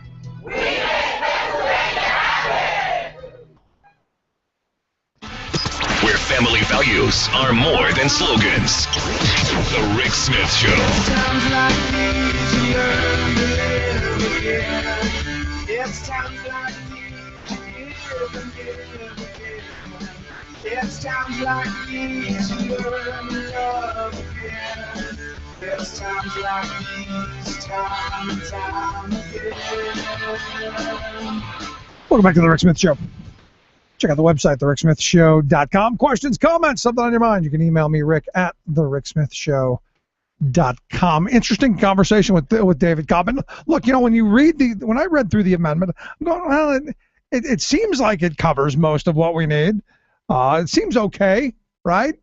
And then when you get down into it, you know, he's right. There isn't an awful lot of teeth there. And it's one of those things that could always be stronger. And it's, to me, it brought up that whole Employee Free Choice Act thing. If you remember, and I do, because it was something I was intimately involved in, that was a compromise bill, very much so a compromise bill. That had one tooth in it, really. It wasn't toothless, but it had one. And it was something that a lot of people thought that Bush would sign. Tell you how far our politics have come in such a very short period of time. There were those who believed that if it made it to Bush's desk, he would have signed it. But thanks, Arlen Specter, that didn't happen. So what we ended up with is now everyone pushed so hard to get that. That's what they wanted the Obama administration to push, and they never did. I don't remember it ever coming up. And it should have been one of those up and down vote moments when the Democrats controlled everything. When they had when they had 60 votes in the Senate and they had the majority in the House, it should have been one of those just yawn vote. The compromise goes through. Because you even had Republicans who supported the Employee Free Choice Act during the Bush years. Yeah, you did. Because it was very watered down. It was weak. But it was still more than we have now. And as David Cobb talked about, going back and getting rid of Taft-Hartley and going back to the original intent of the National Labor Relations Act, that's where I'd like to go. But in this political climate, not going to happen. Just not going to happen at any given time.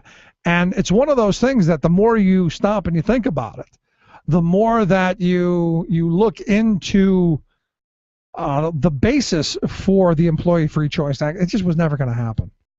And it's frustrating because I know I put a lot of work in. I know other people put a lot of work into promoting and educating around what it is. And it just never came to fruition. Anyway, before we take a break, Gallup has a new survey out for those of you who are working and working your behind off. Turns out that we're working harder than the vast majority of the rest of the industrialized world. In fact, we work more hours than of the 36 nations that they looked at. We were 12th with the most number of hours. So there were 11 countries ahead of us. Places like Mexico, places like Korea, places like China, they were well ahead of us. Greece, Italy, they were all ahead of us. Germany, the UK, Australia, Canada, not so much.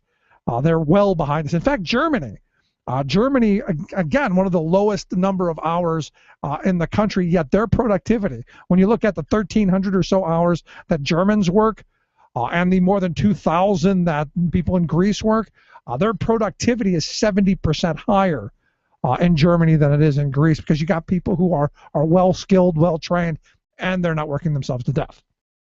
Here in the U.S., though, 40% of full-time employees say they work 40 hours. Half say they're working more than that. Nearly 1 in 5 say they're punching in about 60 or more hours per week.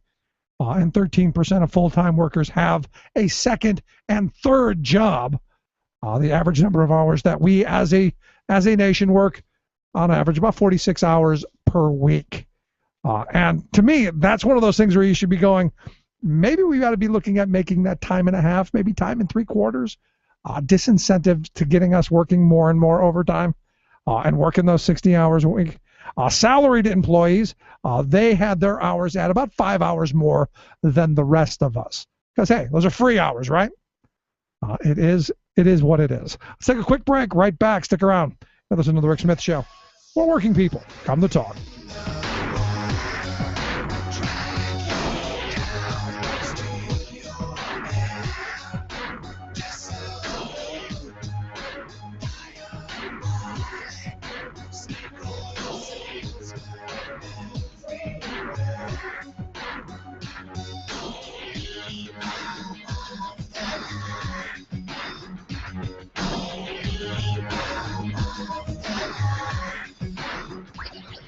Rick Smith Show, changing America for the better.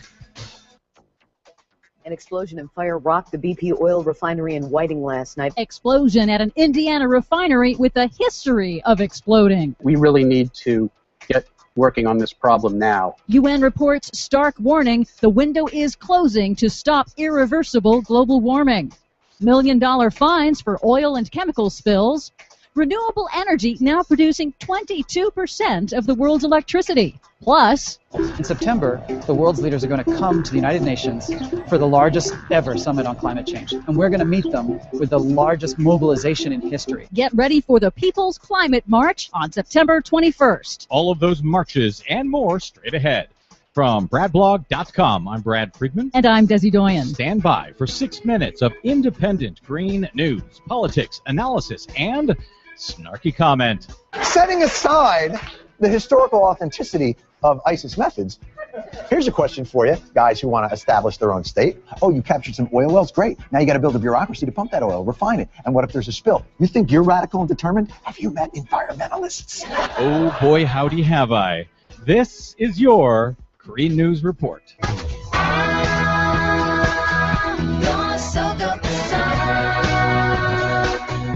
Okay, Desi Doyen, more fossil fuel explosions leading our report this week? Oh, yeah, another explosion and fire Wednesday night at a BP tar sands refinery in Whiting, Indiana. It was pretty loud, and for me being in front of the house, I heard my windows shaking.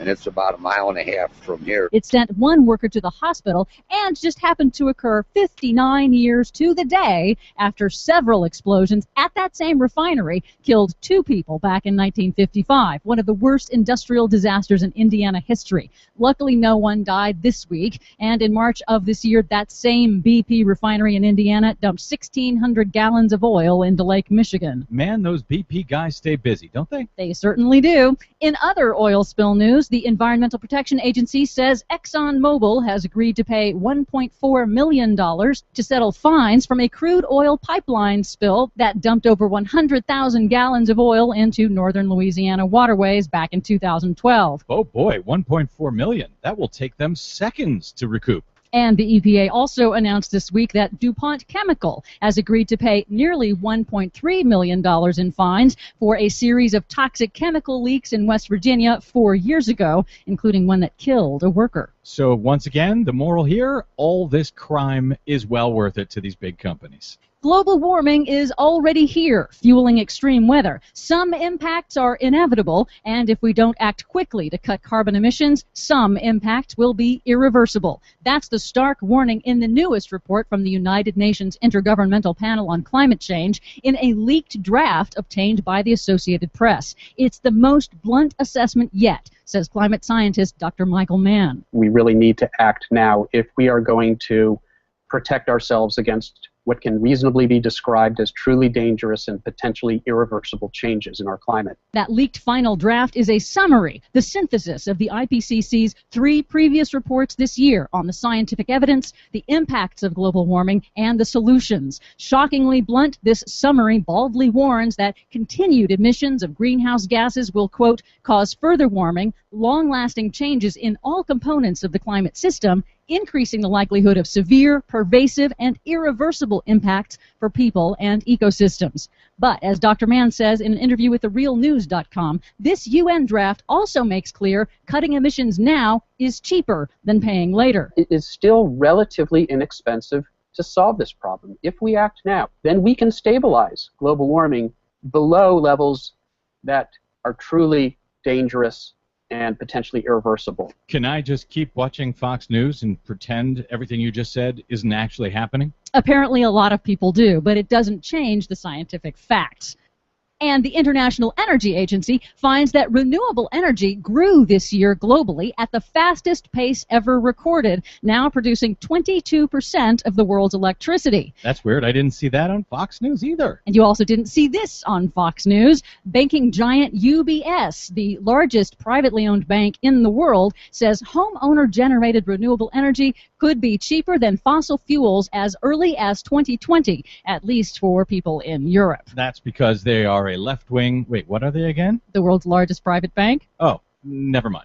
Speaking of action on climate change, the largest public march to demand action is just a few weeks away. The People's Climate March on September 21st in New York City will also have rallies around the world, and it coincides with the special United Nations Climate Summit in New York on September 23rd, says Evaz.org Executive Director Rikin Patel. The People's Climate March will kick off an 18-month battle, literally to save the world. Oh, we're going to have a lot of stories coming up about people getting arrested in New York City, aren't we? Yep. Just guessing. See you in September.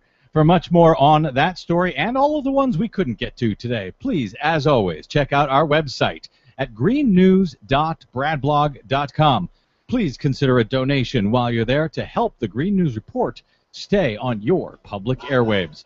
From bradblog.com, I'm Brad Friedman. And I'm Desi Doyen. And this has been your Green News Report. See you in September.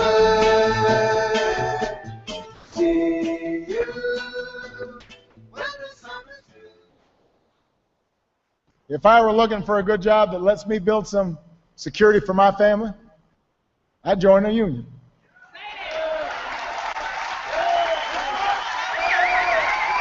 If I were busting my butt in the service industry and wanted an honest day's pay for an honest day's work, I'd join a union.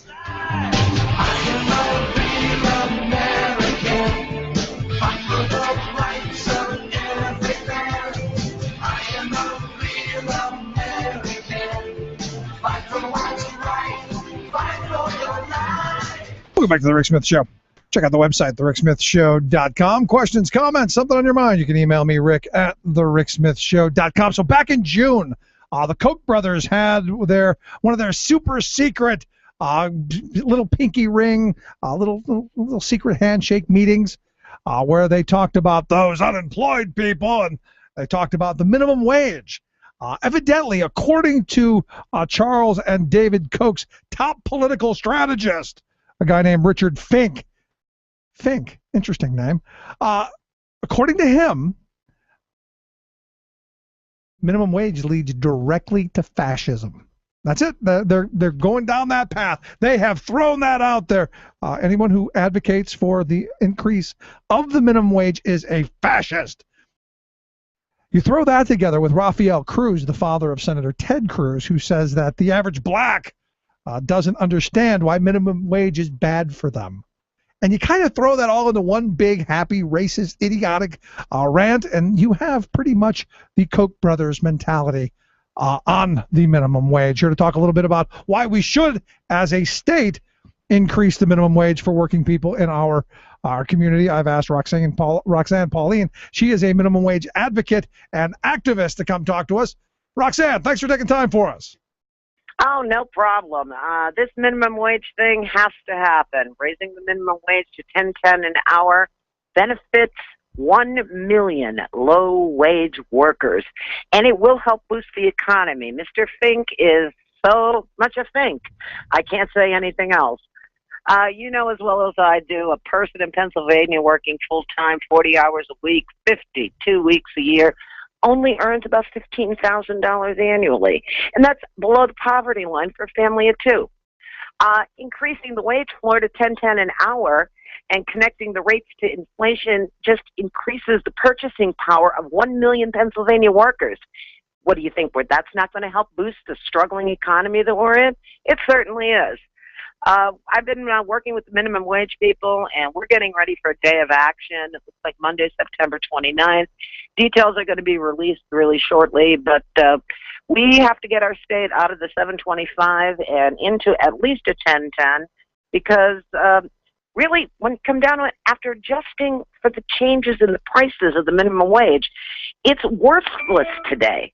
It's more worthless today than it was in 1968. This is a sin and a shame. I was in France, and you were talking earlier about people's productivity and how they don't work as hard as the Americans do or put as much time into work. Right. When I was in France, you can't get French people to work more than 35 hours a week. And I was there when they were on strike because they wanted to drop or raise the retirement age to 55. They shut down the city. There's something radically wrong with this country, and it's capitalism at its finest, and the Koch brothers, and I'm at the point where we can't take it anymore. Some of these people can get food stamps, when they're making lower wages, but some of them can't get any assistance at all. The people that can get assistance do, but they don't want assistance. They want a living wage. Yep. And if we raise the federal minimum wage from $7.25 to $10.10 an hour, we'll be so much better off. The tipped workers is another thing that has made me mad for a long time.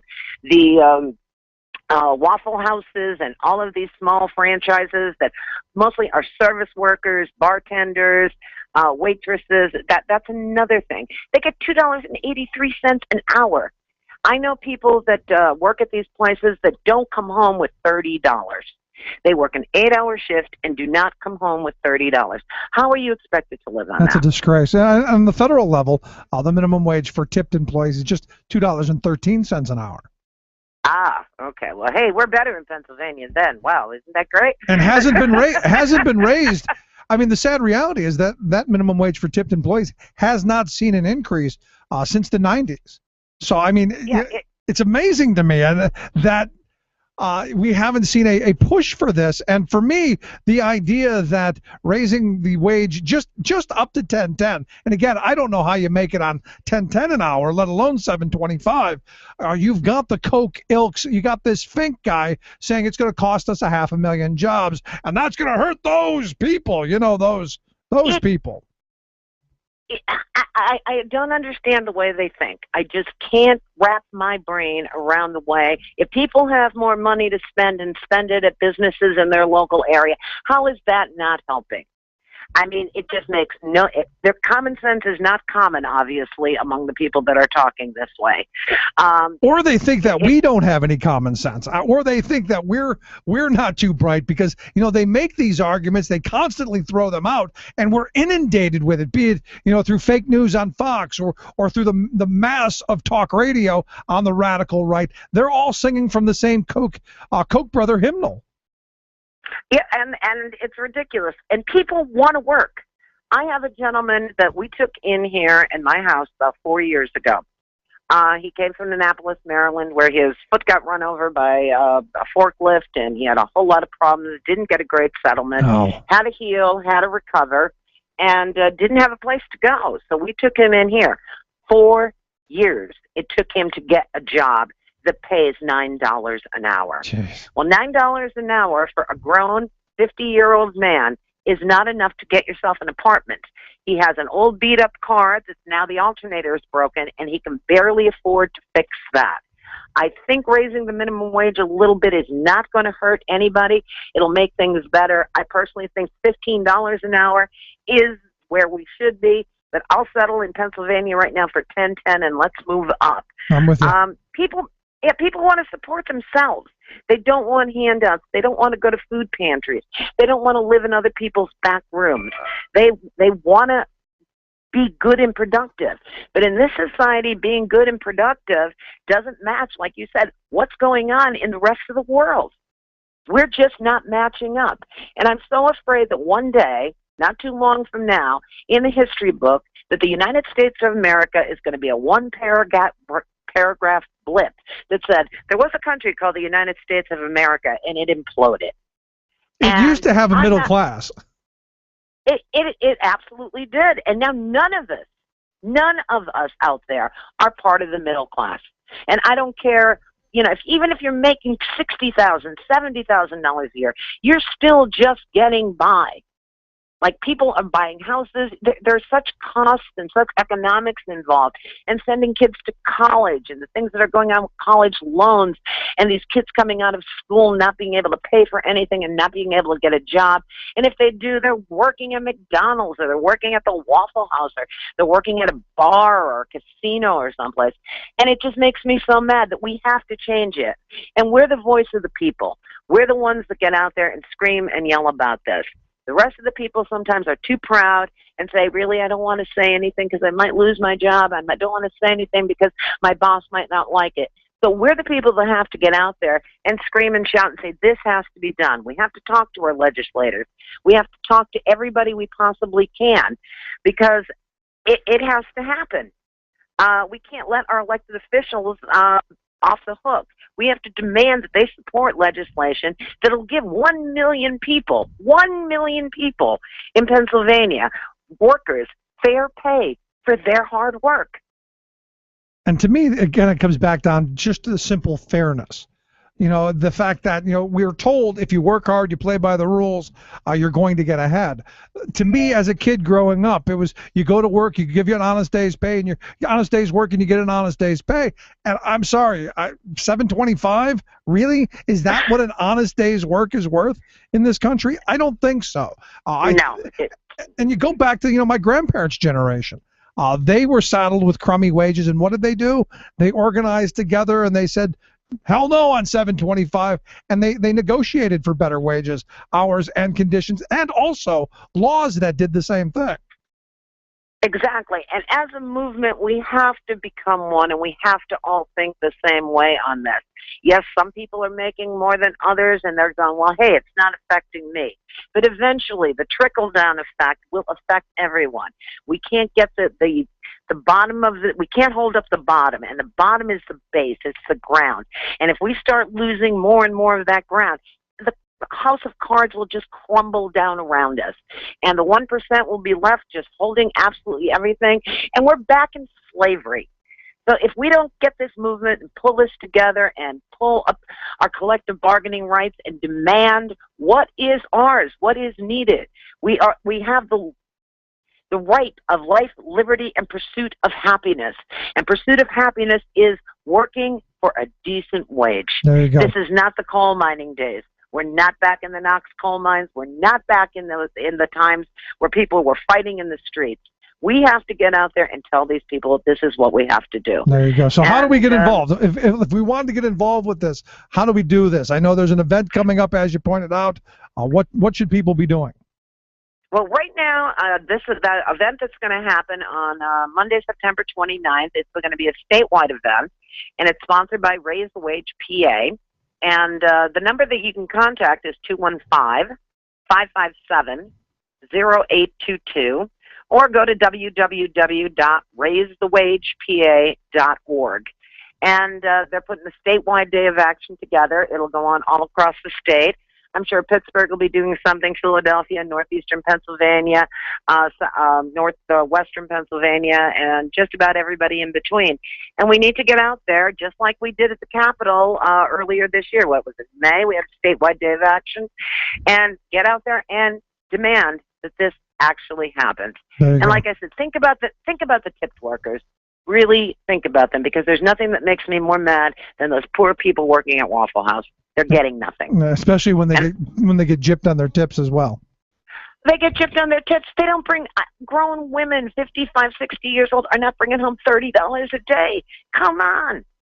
It makes me crazy. It's disgraceful. I want to put America back together. Humpty Dumpty fell off the wall, and it's time, as a movement, as one, as unions, as labor, as community, as middle class, as working families, we get back what we need to have, our rights to live in this society. There you go. Roxanne Pauline, I appreciate you taking time for us, filling us in. Again, the date of the next action, and where is it? It is going to be on the 29th of September, which is a Monday, and it's going to be throughout the state. Everything is being put together now, and we'll have more details as different groups in different areas start signing up and signing in and getting the people outside. There you go. And we're going to do this. It's going to be great. All right. RaiseTheWagePA.org, the website. We got a link at thericksmithshow.com. Roxanne, thanks for taking time for us. Look forward to hearing from you again real soon. Anytime, Rick, you're the master of this, and it's up to you and me and every activist out there to get motivated. There you go. And get people out there. It is a movement. We are one. Remember that. Amen. Quick break. Right back. Stick around. You're listening to The Rick Smith Show. We're working people. Come to talk.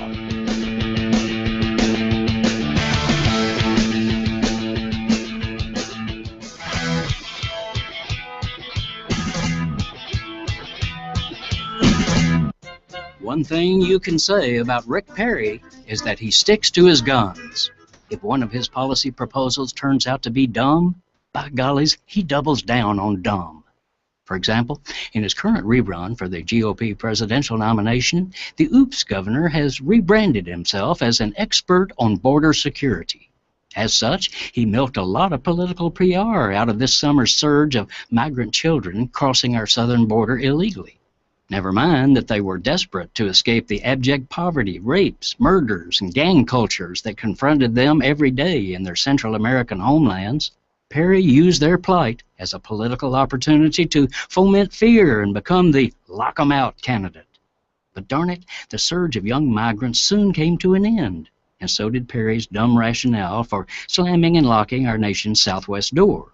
No problem for Rick, though. He simply reached for dumber. Instead of children, his latest bugaboo is, believe it or not, Islamic terrorists. In August, Perry warned that murderous militants from the ISIS could be penetrating into the U.S. from Mexico. Could be? Well, he conceded, there's no clear evidence of it, but be very afraid. The experts said that people from, quote, countries with terrorist ties are crossing. Really? Yes, he said, citing 3 individuals from Ukraine who were caught. Rick, Ukraine is not a country with terrorist ties.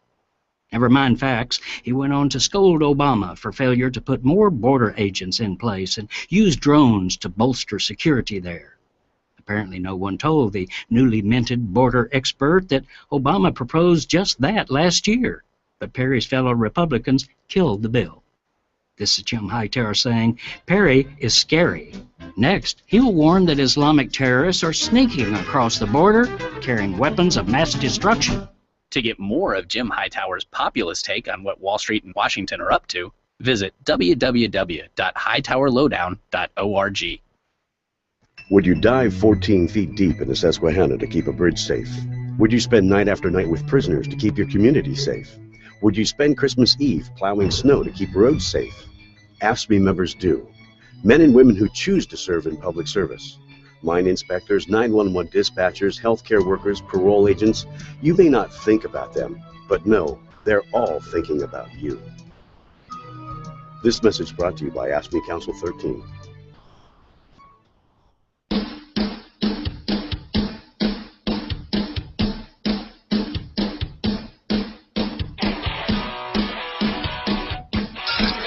Waving the flag of freedom for people, not corporations. Rick Smith.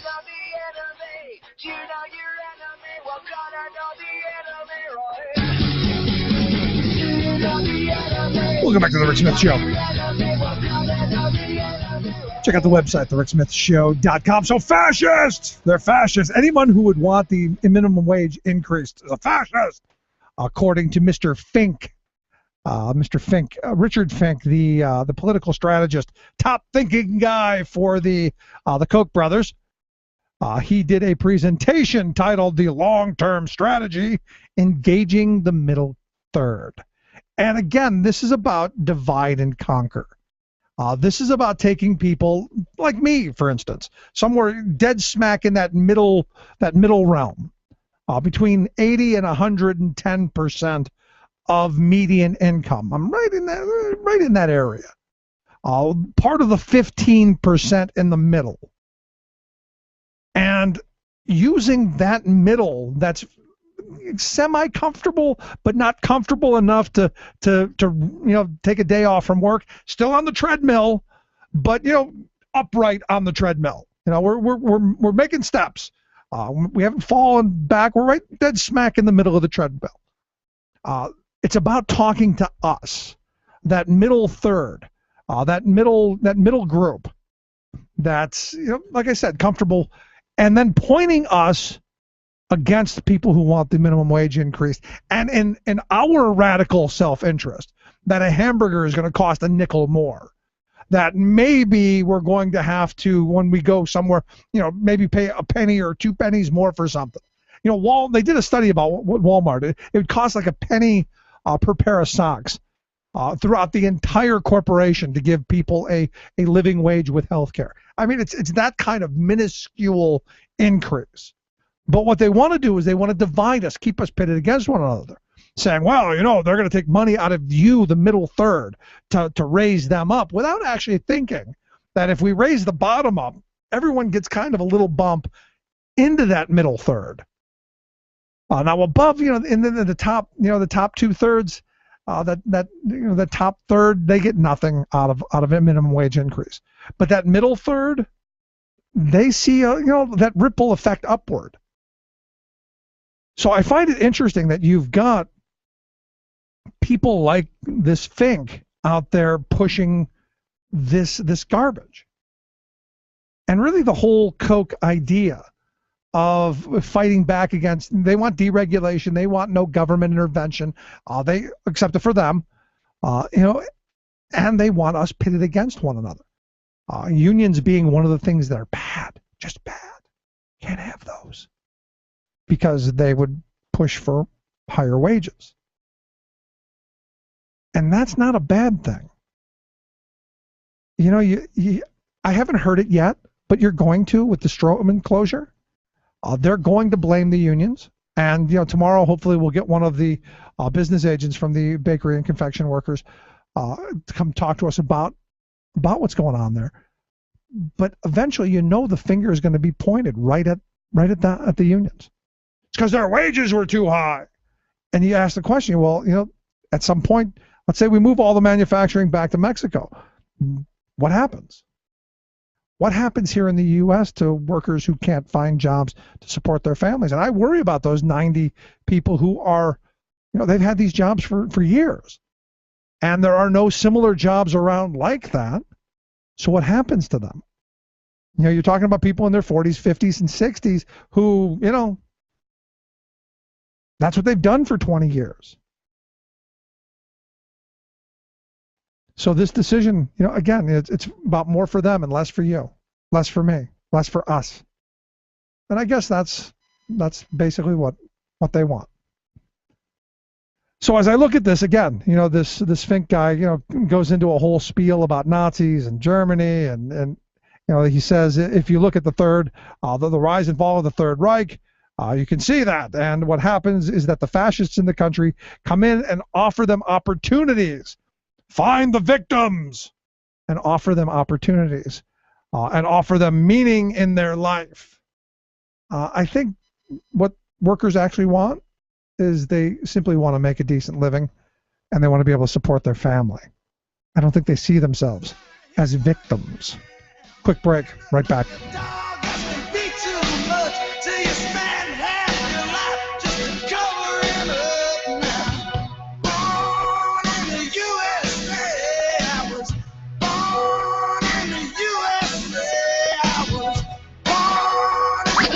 The Rick Smith Show, changing America for the better.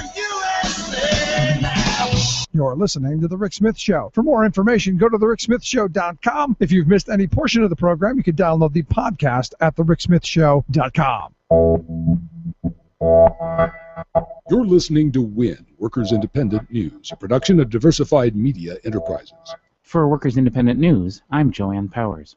At a rally to address poverty in Los Angeles on Monday, LA Mayor Eric Garcetti proposed an increase in the city's minimum wage to $13.25 an hour over the next 3 years. The minimum wage would then be indexed to inflation thereafter. LA currently shares the California state minimum wage of $9 an hour. Organized labor and low-wage worker activists applauded the mayor for joining the nationwide movement, recognizing the need to increase wages for America's lowest-paid workers. Though organizers have been calling for an increase to at least $15. Rusty Hicks is political director for the Los Angeles County Federation of Labor.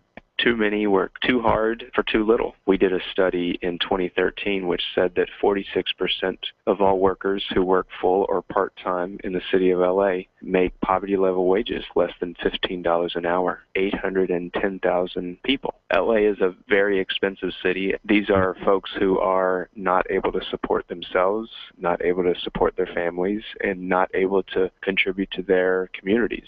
The city of Seattle has already passed legislation that would raise its minimum wage to $15 an hour for all workers by 2021, and voters in San Francisco will be weighing in on a similar proposal this November. Opposition to the plan has already been stirring in the LA business community, but Hicks is optimistic. If we organize and bring all of our various communities together, I think we can be victorious here. But in order to do something real and substantial is going to be a fight. A proposed living wage ordinance for non-unionized workers in the hotel industry is currently wending its way through the LA City Council, and Hicks expects the mayor's minimum wage proposal to be officially introduced in late September. Dozens of healthcare workers in the West African country of Liberia have gone on strike amidst the largest Ebola outbreak in history. The Health Workers Association of Liberia says workers at the John F. Kennedy Medical Center in the nation's capital of Monrovia have not been paid in 2 months. The strike follows on the heels of a one-day walkout of hospital workers in neighboring Sierra Leone's capital of Freetown, only settled when the government paid money owed the workers and agreed to an increased risk bonus. Staff at a major Sierra Leone Ebola treatment center in the city of Kanema also walked off the job last week over unpaid wages and poor working conditions. Data from the World Health Organization show the hemorrhagic fever epidemic has killed over 1,500 people in West Africa so far, and the United Nations is also warning that the spread of the fever could lead to food shortages in the region. Supply shortages, inadequate safety equipment, and lack of training have contributed to over 120 healthcare workers dying from the disease since the outbreak began, including more than 20 at the Kanema Clinic alone. You've been listening to WIN, Workers Independent News. For more information, visit laborradio.org.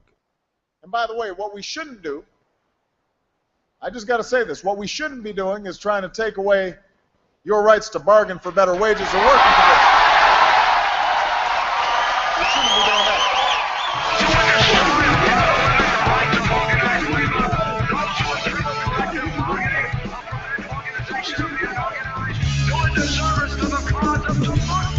Well, it's starting again. I turn around flame. I'm moving to people that want to defend human rights, a fair wage, a quick break return to decent days. Equality is in play. Workers should organize without haste. Have the vote in your workplace. Work with your manager face to face. Let's go! It's starting again. The change, a new labor rate.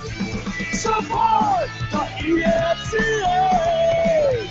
Let's go! It's starting again. So a new study out, something I think we already all know, that workers in right-to-work states receive about 24% more in government assistance than workers in collective bargaining states. That's the bottom line of this new study out from a joint study from the University of Illinois Urbana and the Illinois Economic Policy Institute.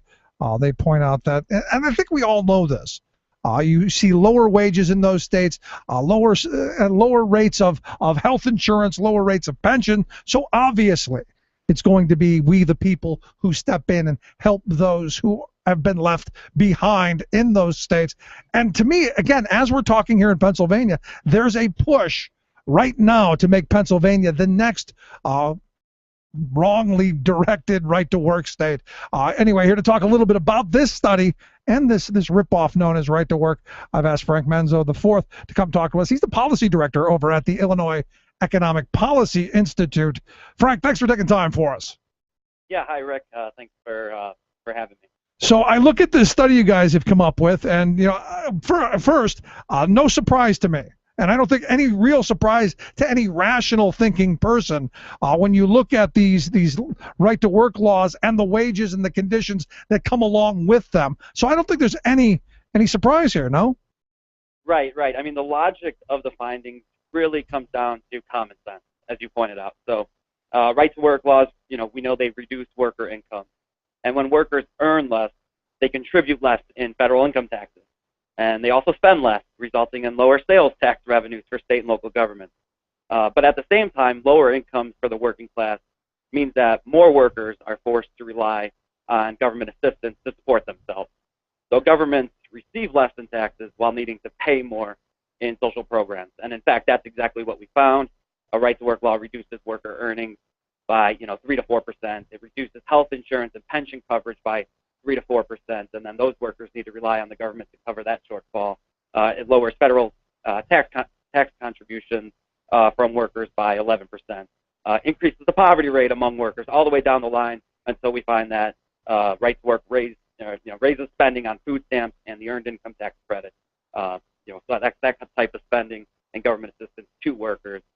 Those workers are, more reliant on those programs. And I understand you looked at Indiana and Michigan, and if I remember right, both campaigns in Indiana, especially in Indiana, was on the line of we can steal jobs from Illinois, we can steal jobs from other states around us, Ohio. I think Michigan did the same thing with Wisconsin. We can steal jobs from those people. Were they able to steal jobs from the surrounding states? Yeah, right. So, the term right to work is completely misleading. The law does not guarantee any worker the right to a job. And so as a result, right to work laws have virtually no effect on employment. We really do need to look no further than our neighbors in Michigan. Since Michigan passed right to work early last year, the state's unemployment rate has fallen by 1.2 percentage points. Now, that's a nice drop in unemployment, but the decline was 2.4 percentage points in Illinois and 2.1 percentage points in Pennsylvania over that same time. So those are higher, and both of those states, though, are states without right to work laws. Right. Additionally, I would note that we found that right to work laws do tend to lead to very small increases in the number of hours and weeks worked by employees. So it may seem like workers are working more, but this is really simply because hourly workers need to labor for longer in order to earn as much as they would have in a collective bargaining state. So, because basically the option comes down to they can take less money or less free time. In general, people are going to take less free time and and try and earn what they otherwise would have earned. Right, and again, just a moment ago, I was talking about the number of hours we in this country work. On average, 46 hours. There are a large percentage of people who work, more than 50 and 60 hours. And I wonder, now that I'm thinking about it, the breakdown between states where you have the right to negotiate with your boss for hours and conditions and all of and wages and all of that, and then states who don't have the ability to do this. I kind of wonder, how the hours break out, just based on what you said. Yeah, so how do the hours break out? I have those numbers in front of me. I guess, in general, weekly hours worked are in right-to-work states it's really about an hour more per week, and then about a week more per year. So, that just basically, 50 to, and it depends, but about 50 more hours per year, I would say, is kind of the median. Yeah, so that vacation you used to get, you just gave back. Yeah, exactly. That's the nuts and bolts of it. And then, you don't get the vacation, but you also don't get, all the other benefits, health insurance, pension coverage. These things are, tend to be very important to workers. Well, and again, you look at some of the maps, especially when they were talking about the Affordable Care Act, and it was really surprising to me. And I guess, I'm trying to figure out, given the fact that you have lower wages in right-to-work states, you have lower coverage rates for health care and pensions, you have higher rates, as your study has pointed out, of needing government assistance. It's always shocking to me that the people who are steadfast against things like the Affordable Care Act and things like minimum wage increases are the people who need them the most. Yeah, I would say, and that's obviously a great point. I think that the big takeaway from our report is that right-to-work states are free rider states. So they free ride on higher tax revenues generated by workers in collective bargaining states. That's what we call non-right-to-work states, collective bargaining states. So Illinois, New York, Pennsylvania. So that is, workers in collective bargaining states are effectively subsidizing the low-wage model used by employers in right-to-work states. Workers in right-to-work states account for 37% of all federal income tax revenues, but receive a disproportionately larger share of government assistance, so 42%.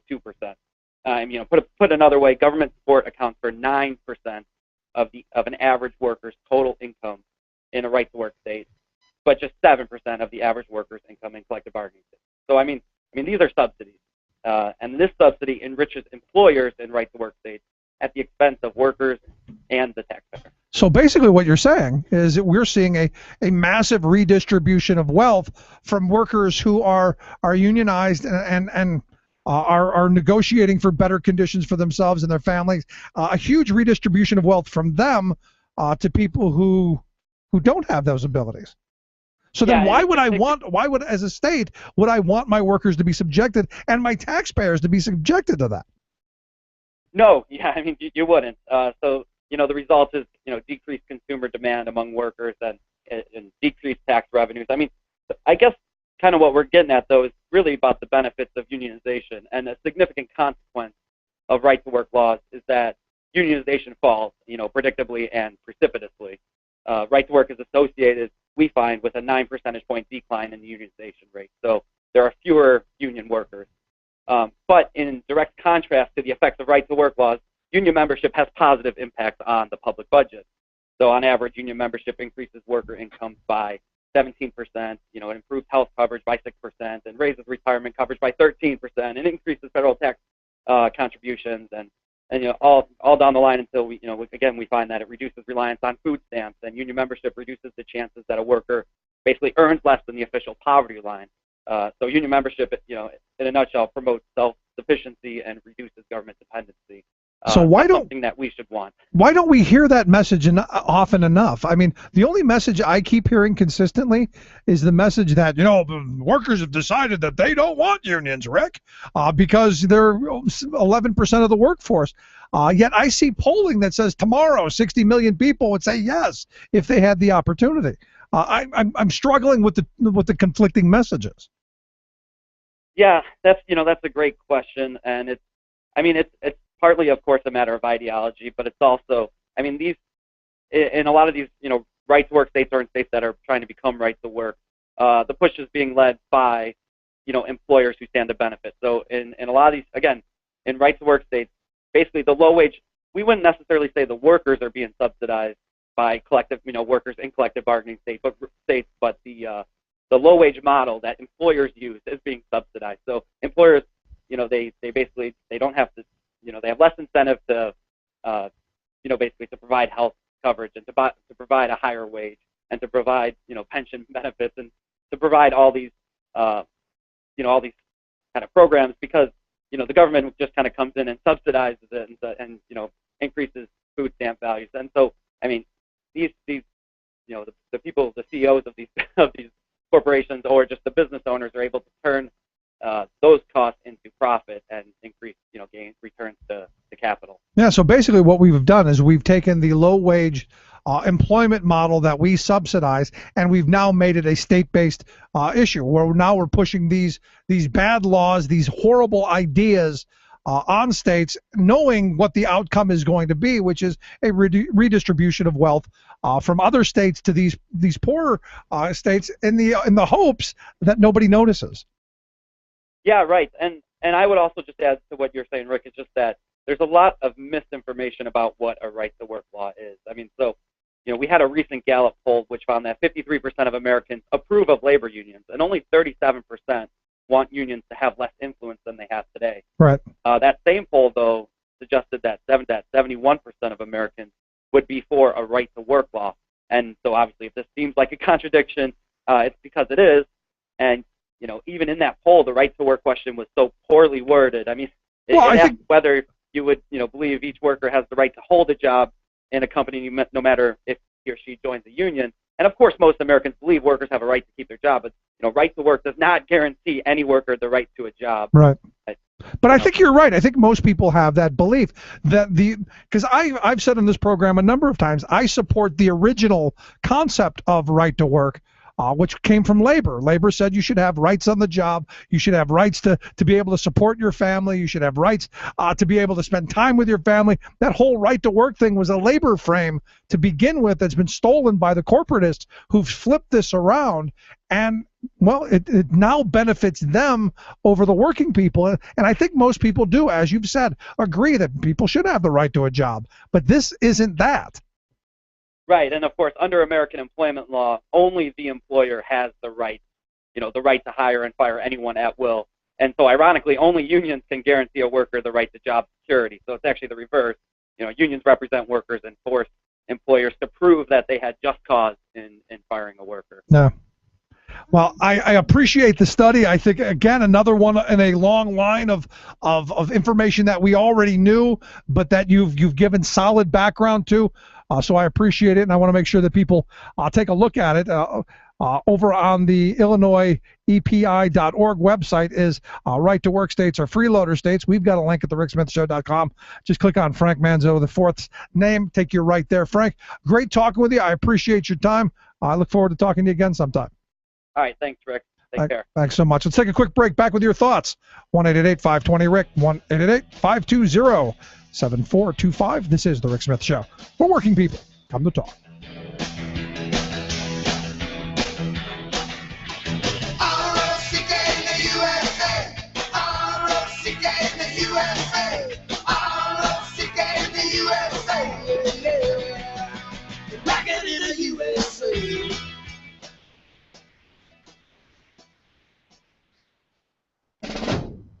This is Your World in 2. I'm your host, Luke Vargas, reporting for Talk Radio News Service. If we don't get on top of this outbreak as a global community, then this could affect all of us in unexpected ways. It's not somebody else's problem, it's our collective problem. That was Dr. David Nabarro, the UN's coordinator for the ongoing Ebola outbreak. He was in New York today after traveling to affected countries in West Africa, and he said medical workers were frustrated that after feeling like they had the virus under wraps, things had spun out of control in recent weeks. More outside medical help is needed, he said, but there's hesitancy to travel to the region and assist when security or medical evacuations can't be assured. At least 1,500 people have died in the current West African outbreak, and a third American doctor working in the region is now confirmed infected. The Islamic State released a new video today showing the apparent execution of American journalist Steven Sotloff. The The militant pictured next to Sadlov in the video said the journalist's death was a response to the continued attacks led by the United States against the terrorist group, and he said, quote, "Our knife will continue to strike the necks of your people, so long as those attacks continue." The suspense is up. The new European leadership team is complete. Italy's Federica Mogherini will be the EU's next foreign policy chief. Depending on who you ask, the 41-year-old is either inexperienced and politically weak, or just the type of energetic representative Europe needs on the world stage. Polish and other Baltic leaders were vocal in their opposition to Ms. Mogherini's candidacy, saying she lacked diplomatic know-how and was too soft on Russia. Time will tell with regard to Russia, but Mogherini said she hopes her relative youth can be an asset. For more global news headlines, visit talkradionews.com. Tales of American Political History with Clinton Porter Hackney. We last heard the story of the first American soldier to die in Vietnam, Lieutenant Colonel Peter Dewey, who some see as the first U.S. casualty of the Vietnam War. But Dewey had been on a fact-finding mission, and there was no defined armed conflict in Vietnam in 1945. Well, 12 years later, in 1957, there was a clear battle between Ho Chi Minh's North Vietnamese and the Republic of Vietnam in the South. By October of '57, the American military was deep into training South Vietnam soldiers. Just ask the family of Captain Harry Griffith Kramer, Jr. Kramer was commanding a U.S. Special Forces team training South Vietnamese soldiers near Nha Trang when someone threw a block of TNT in his direction, killing him with the explosion. It was October 21st, 1957. Join us next time for the earliest date carved into the Vietnam Memorial Wall. This is Clinton Porter Hackney at cphackney.com. Chances are, when you took a shower this morning, an AFSCME member made sure that water was clean. When you drove to work, an AFSCME member maintained the road. When you rode an elevator, an AFSCME member inspected it. I'm David Philman, Executive Director of AFSCME Council 13, the American Federation of State, County, and Municipal Employees. AFSCME members enforce regulations, keep prisoners behind bars, take care of patients, protect the environment, and more.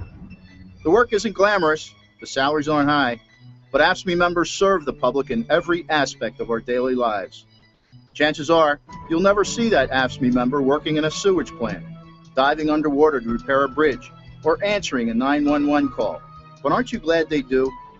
For more information, visit AFSCME13.org. We are AFSCME.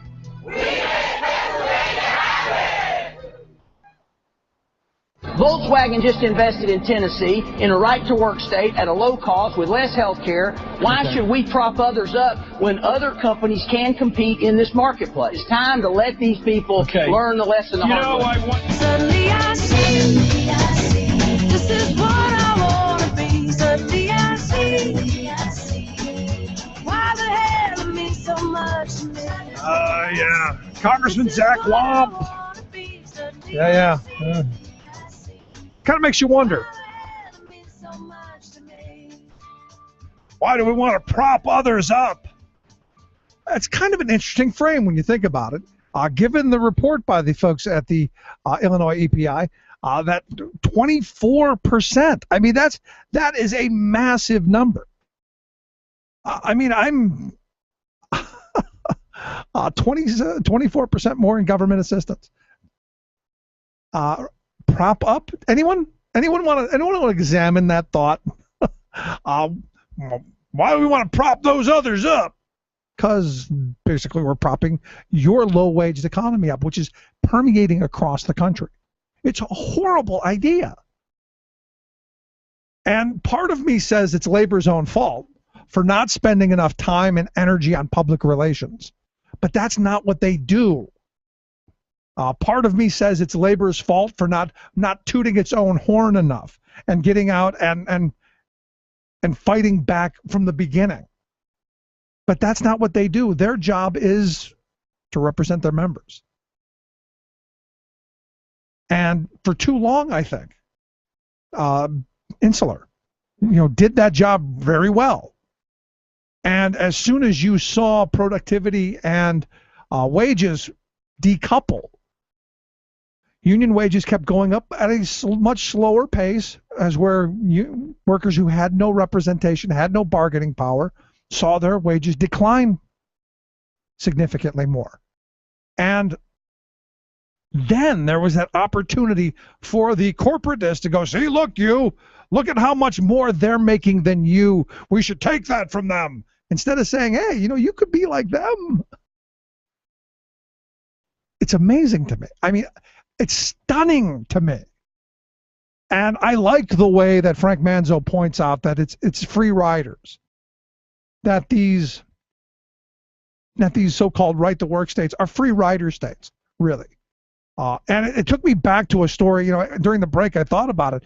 The Kentucky AFL-CIO, guy from the Kentucky AFL-CIO, asked to join the Chamber of Commerce and said that he wanted to join. He wanted all the benefits that the Chamber of Commerce gives their members, discounts to different stuff and, whatever the Chamber gives out, whatever use they are. On the state level, on the national level, we know that they're one of the worst groups in the country for employees, and that they're one of the ones pushing this pipeline for jobs to leave the country. They're the ones pushing for policies that are just destructive, not only to workers, but I think to the entire country. But that's on the national level. The local level, they try and plant flowers and do nicety things to try and promote business locally, as they should. And they also have an arm that pursues bad policy. They're the people who want to destroy unemployment, and they're the ones who want to destroy workers' comp, and they're the ones who want to destroy maximum hour laws, and they're the ones who fight against the minimum wage. The guy who's the lead lobbyist for them, Gene Barr, I actually heard him say a third of minimum wage workers live in households with incomes over $75,000. Really? Where did you pull that out of? But anyway, this guy wanted to join the Kentucky Chamber of Commerce, and he said, "I want all of the benefits that you negotiate for, but I don't want to pay for them. I don't want to pay your dues." And the Chamber of Commerce said, "No, you can't join. If you don't pay dues, you can't get our benefits." And the guy from the Kentucky AFL said, that's exactly the same situation that we have with workers. You want the benefits. You want us to represent you. You want us to negotiate you increases in health care and pensions and all of those wonderful things that unions have done, but you don't want to help support the mechanism to do that. And you want to be a free rider. And it's interesting that the Chamber of Commerce, who they push for free rider legislation, won't allow anyone to free ride on them. I mean, it's stunning. The level of hypocrisy, stunning. And as I look at this, and all of I don't think right to work will pass here this year. I fear that there may be a lame duck after Corbett gets trounced. I hope there isn't. I hope there isn't a backdoor move, because understand, the Republicans control everything. They have steamroller power in this state. The Democrats, as I've said for the last couple of years, could have just stayed home.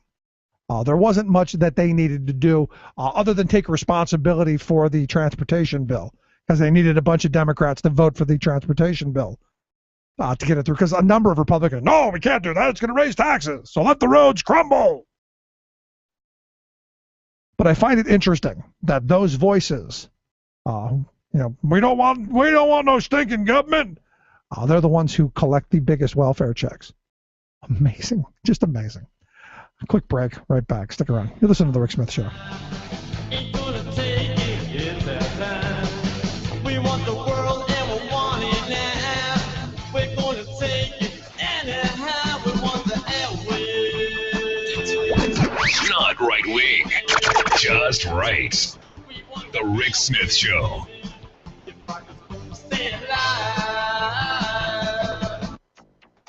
An explosion and fire rocked the BP oil refinery in Whiting last night. Explosion at an Indiana refinery with a history of exploding. We really need to get working on this problem now. UN reports stark warning the window is closing to stop irreversible global warming. $1 million fines for oil and chemical spills. Renewable energy now producing 22% of the world's electricity. Plus, in September, the world's leaders are going to come to the United Nations for the largest ever summit on climate change. And we're going to meet them with the largest mobilization in history. get ready for the People's Climate March on September 21st. All of those marches and more straight ahead. From BradBlog.com, I'm Brad Friedman. And I'm Desi Doyen. Stand by for 6 minutes of independent green news, politics, analysis, and snarky comment. Setting aside the historical authenticity of ISIS methods, here's a question for you, guys who want to establish their own state. Oh, you captured some oil wells? Great. Now you got to build a bureaucracy to pump that oil, refine it. And what if there's a spill? You think you're radical and determined? Have you met environmentalists? Oh boy, howdy have I. This is your Green News Report.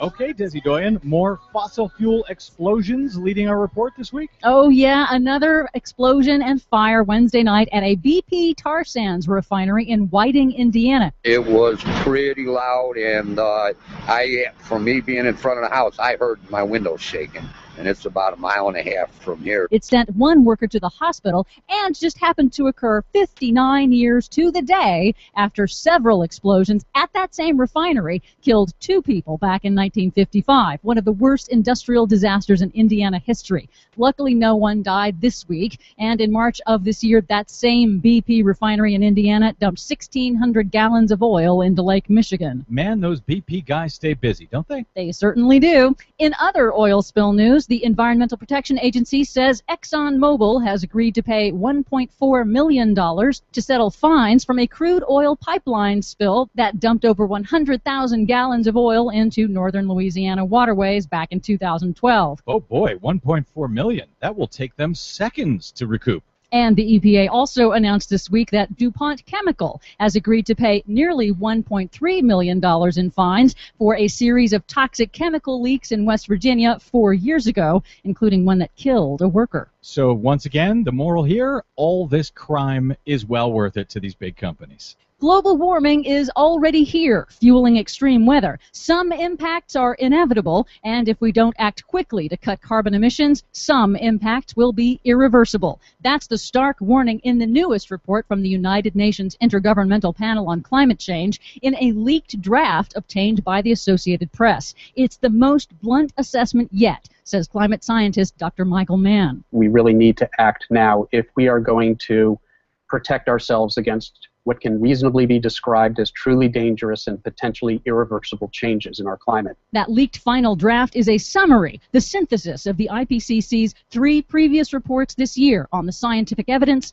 the impacts of global warming, and the solutions. Shockingly blunt, this summary baldly warns that continued emissions of greenhouse gases will, quote, cause further warming, long-lasting changes in all components of the climate system, increasing the likelihood of severe, pervasive, and irreversible impacts for people and ecosystems. But, as Dr. Mann says in an interview with TheRealNews.com, this UN draft also makes clear cutting emissions now is cheaper than paying later. It is still relatively inexpensive to solve this problem. If we act now, then we can stabilize global warming below levels that are truly dangerous and potentially irreversible. Can I just keep watching Fox News and pretend everything you just said isn't actually happening? Apparently a lot of people do, but it doesn't change the scientific facts. And the International Energy Agency finds that renewable energy grew this year globally at the fastest pace ever recorded, now producing 22% of the world's electricity. That's weird. I didn't see that on Fox News either. And you also didn't see this on Fox News. Banking giant UBS, the largest privately owned bank in the world, says homeowner-generated renewable energy could be cheaper than fossil fuels as early as 2020, at least for people in Europe. That's because they are a left-wing... Wait, what are they again? The world's largest private bank. Oh, never mind. Speaking of action on climate change, the largest public march to demand action is just a few weeks away. The People's Climate March on September 21st in New York City will also have rallies around the world, and it coincides with the special United Nations Climate Summit in New York on September 23rd, says Evaz.org Executive Director Rikin Patel. The People's Climate March will kick off an 18-month battle, literally to save the world. Oh, we're going to have a lot of stories coming up about people getting arrested in New York City, aren't we? Yep. Just guessing. See you in September. For much more on that story and all of the ones we couldn't get to today, please, as always, check out our website at greennews.bradblog.com. Please consider a donation while you're there to help the Green News Report stay on your public airwaves. From bradblog.com, I'm Brad Friedman. And I'm Desi Doyen. And this has been your Green News Report. In September. See you when the summer's through. The most important issues of the day. This is the Rick Smith Show.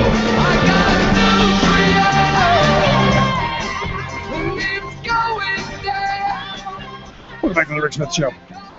Check out the website, thericksmithshow.com. So it was 4:20 in the morning, Monday morning, when police in Tulsa responded to a call of a guy standing in a driveway with a knife trying to hurt himself. Evidently, they didn't want him to hurt himself, so they shot and killed him. Okay, there you go. More great police stories. Anyway, here to find out what's going on around the world and in Washington, D.C., Ellen Ratner, Talk Radio News Service. Ellen, thanks for taking time for us. Well, thank you so much. So what do you think? The police are called to protect a man from harming himself, so they shoot and kill him. I don't understand why we have gotten so many trigger-happy police lately, but I do know this. I think we have got to do better training of people because this is obviously a system problem. Absolutely. Not just an individual problem. I think the reason we're hearing about them so much more is we're paying attention. I don't think they've been any fewer in the past. I think just now there's heightened awareness, and people are paying attention. Well, maybe. I don't think we have stats, so who knows? Yeah. So just my personal experience. So what's going on? I guess the president was in Estonia, claimed we're gonna protect the Baltic states. The president was in Estonia. He said that he will protect the Baltic states, that they're going to do more of this kind of thing when they are able to work with all of this, but I'll tell you honestly, they're going on a 2-day mission to Wales. And all of NATO is going to participate under Article 5. If one country is attacked, all of them are attacked. Then he had some pretty heavy-duty words to say about what was going on in with Russia, and it wasn't pretty. He said Russia had armed these rebels, etc. Yeah, I mean, you look at this, and I thought that's what NATO was supposed to be. If you attack one, everybody's supposed to to jump on board. I didn't think we could... Also, NATO has a rule that there has to be a 2% of GDP has to go to your defense. But the United States winds up paying 25% of NATO's cost. Wow. So have we sent troops there yet? No, we have not. But it looks like we're going to do, quote unquote, some joint exercises, etc. Okay, because I was reading the statement from the president of there, and he says we're grateful to the United States for sending troops here and for actively participating in the Baltic Air Policing mission. There may be some, but to my knowledge, they have not yet. I mean, I haven't followed all their exercises, but to my knowledge, they're promising to do it, but they haven't finished. So they haven't really done it. Are we going after sanctions against Russia then, or something like that? Well, we went after sanctions, and we did give them sanctions. But now the question is whether we're going to add to the sanctions. Okay, and what do you think? In other words, are we going to increase the sanctions that we have with Russia? Right.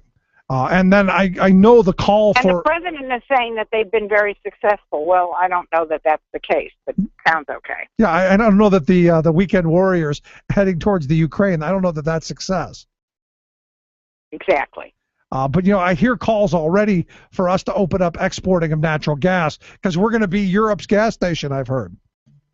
Well, we're going to have to be Europe's gas station because 30% of almost every country, some countries are as small as 15, 16%, but most European countries, it's about 30%, if you can imagine. So you see us opening up and sending as much as we can over then, huh? Is that what we're heading? I think, or we're going to try and get other countries, perhaps Saudi Arabia, that we're going to lean on to open up the spigots as well. I mean, this is really where Russia has Europe in a bind. On the other hand, what we're not hearing is some of what Vladimir Putin has tried to do with trying to negotiate something, and the Western press is giving him no credit.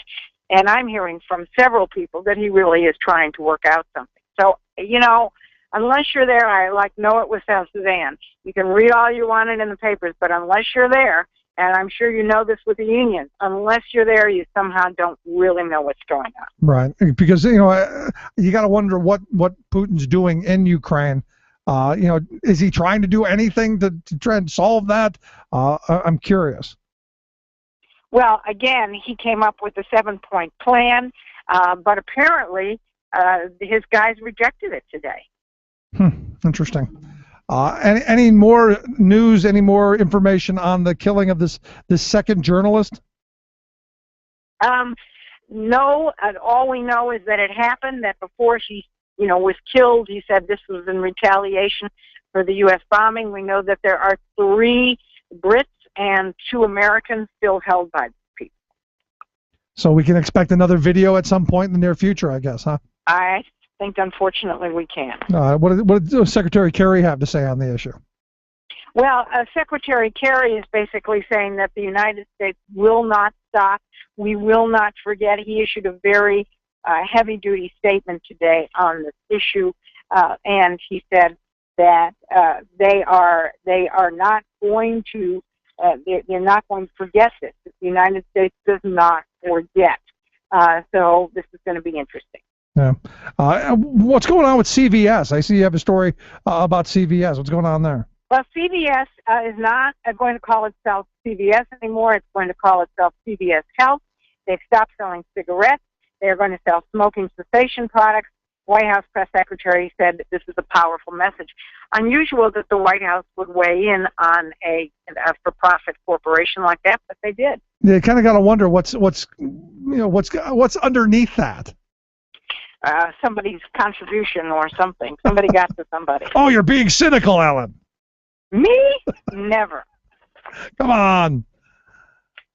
Exactly. What's going on in Somalia then?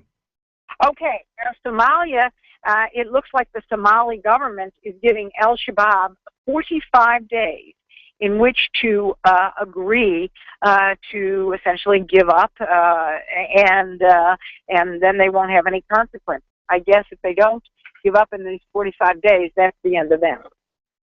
Okay, well, that's interesting. Let's bring it back to D.C. I'm sure you've heard the news that Eric Cantor landed a nice, cushy job. What was it? I think a $1.4 million signing bonus, $2 million a year in compensation is what I think I heard. We're hearing $400,000 a year, but it could be, it could be increased, so to speak. Okay, because the report I saw yesterday said a $1.4 million signing bonus. Yeah, I don't think it's that. It may be his total package, because you get all kinds of other things. Right. You get housing and whatever. His salary, his official salary is $400,000, but of course that could mean a whole lot of other things, Rick. Yeah. Okay. Well, I mean that's still not a bad gig. You could get, health insurance for your family. You could get, it's hard to know. Yeah, I mean, I hope when I lose this job, I hope that I can more than double my, easily more than double my salary. Well, he was making. I mean, he's the president of the United States. Doesn't get all what he's getting. It's pretty staggering. Yeah, it kind of makes you wonder, though. And what happened is that many people who were contributed to him gave to his political action committee, gave to his election cycle, etc.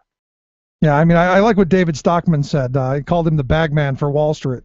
And this is just another one of those paybacks, I think. And I guess it brings the question for me of, that whole swinging door thing. Right. Well, of course. But what are you going to do? I mean, he quote-unquote lost the election, so I guess he's entitled to do what he wants to do. Yeah, that's another one of those moments where, you know, anytime I've ever lost, I lost something. I got kicked in the behind, or if I got fired from a job, I got sent out the door. I didn't get a big, here you go, have a nice big check to go with you, kind A of golden thing. parachute, I think it's called in the business. Yeah, I never got any of those. Let's talk about Monday. I understand Monday the Senate is going to be voting on this constitutional amendment. Any scuttle on that? Any underground wording going on around that? No, I mean, you know, you don't hear a lot until they're back, and then all of a sudden you hear everybody gossiping. But no, everybody's sort of still in summer modality. It's 80-some degrees here in Washington. The president's gone. People aren't really talking about what's going to happen. Yeah, so basically, And again, you can do all the constitutional amendments you want. They can pass the House. They're not going to get through the Senate. there you go. But it's you know, what's interesting is there's nobody there, and you still can't find parking. Right, exactly. Well, you know, they close every garage in Washington at 7 p.m., so if you're going to an event that's past 7, you're in trouble. Yeah, well, I feel for you. And finally, the times, I guess, are changing, huh? The St. Patrick's Day Parade is going to allow a gay group to march? Yes, I think it's an NBC employees group that's going to be allowed to march, and it is interesting because also today, gay marriage was struck down in Louisiana, saying, well, if you allow gay people to marry, then you could allow people from the same family to marry. I don't understand the connection, but okay. Yeah, I missed that one.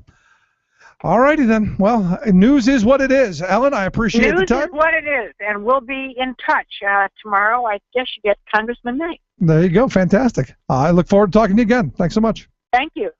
Ellen Ratner, Talk Radio News Service. Quick break. Right back after this. Stick around. You're listening to The Rick Smith Show. We're working people. Come to talk.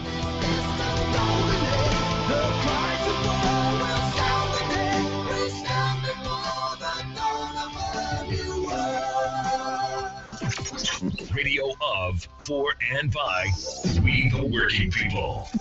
The Rick Smith Show. One thing you can say about Rick Perry is that he sticks to his guns. If one of his policy proposals turns out to be dumb, by gollies, he doubles down on dumb. For example, in his current rerun for the GOP presidential nomination, the Oops governor has rebranded himself as an expert on border security. As such, he milked a lot of political PR out of this summer's surge of migrant children crossing our southern border illegally. Never mind that they were desperate to escape the abject poverty, rapes, murders, and gang cultures that confronted them every day in their Central American homelands. Perry used their plight as a political opportunity to foment fear and become the lock 'em out candidate. But darn it, the surge of young migrants soon came to an end, and so did Perry's dumb rationale for slamming and locking our nation's southwest door. No problem for Rick, though. He simply reached for dumber. Instead of children, his latest bugaboo is, believe it or not, Islamic terrorists. In August, Perry warned that murderous militants from the ISIS could be penetrating into the U.S. from Mexico. Could be? Well, he conceded, there's no clear evidence of it, but be very afraid. The experts said that people from, quote, countries with terrorist ties are crossing. Really? Yes, he said, citing 3 individuals from Ukraine who were caught. Rick, Ukraine is not a country with terrorist ties. Never mind facts, he went on to scold Obama for failure to put more border agents in place and use drones to bolster security there. Apparently no one told the newly minted border expert that Obama proposed just that last year, but Perry's fellow Republicans killed the bill. This is Jim Hightower saying Perry is scary. Next, he'll warn that Islamic terrorists are sneaking across the border, carrying weapons of mass destruction. To get more of Jim Hightower's populist take on what Wall Street and Washington are up to, visit www.hightowerlowdown.org.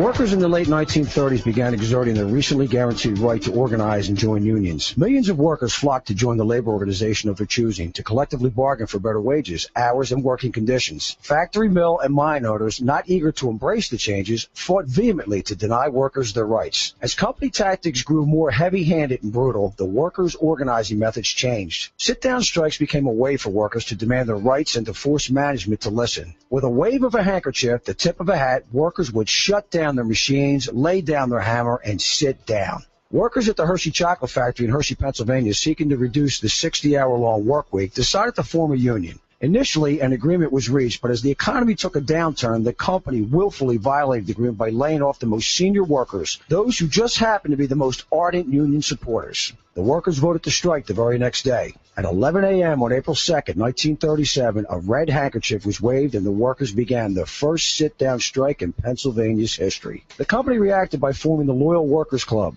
These strikebreakers consisted of hired thugs from New York City and local farmers, dairy producers, and shopkeepers who were dependent on the factory. On April 6, Hershey organized a loyalty parade. After hours of rallying speeches, the lathered-up Loyal Workers Club mob found pipes and clubs that had been manufactured at the Hershey planing mill. The angry mob headed to the Hershey factory to throw their strikers out. Songs of solidarity sung by the striking workers could be heard from inside the factory as the angry mob burst into the plant. Blocking the only exit, the Loyal Workers Club, loyal only to management and greed, began pummeling the workers as they tried to escape. The assault left numerous workers bloody and beaten, many unconscious. Within days, Hershey reopened and recognized a renamed version of the Loyal Workers Club. In May of 1938, the National Labor Relations Board ruled Hershey had violated the law and the company union was dissolved. Soon the workers joined the Bakery and Confectionery Workers Local 464, who have faithfully represented the workers ever since. This Rick Smith Show Labor History Moment was made possible by a grant from the Labor Education Center at IUP. For more information, visit www.thericksmithshow.com.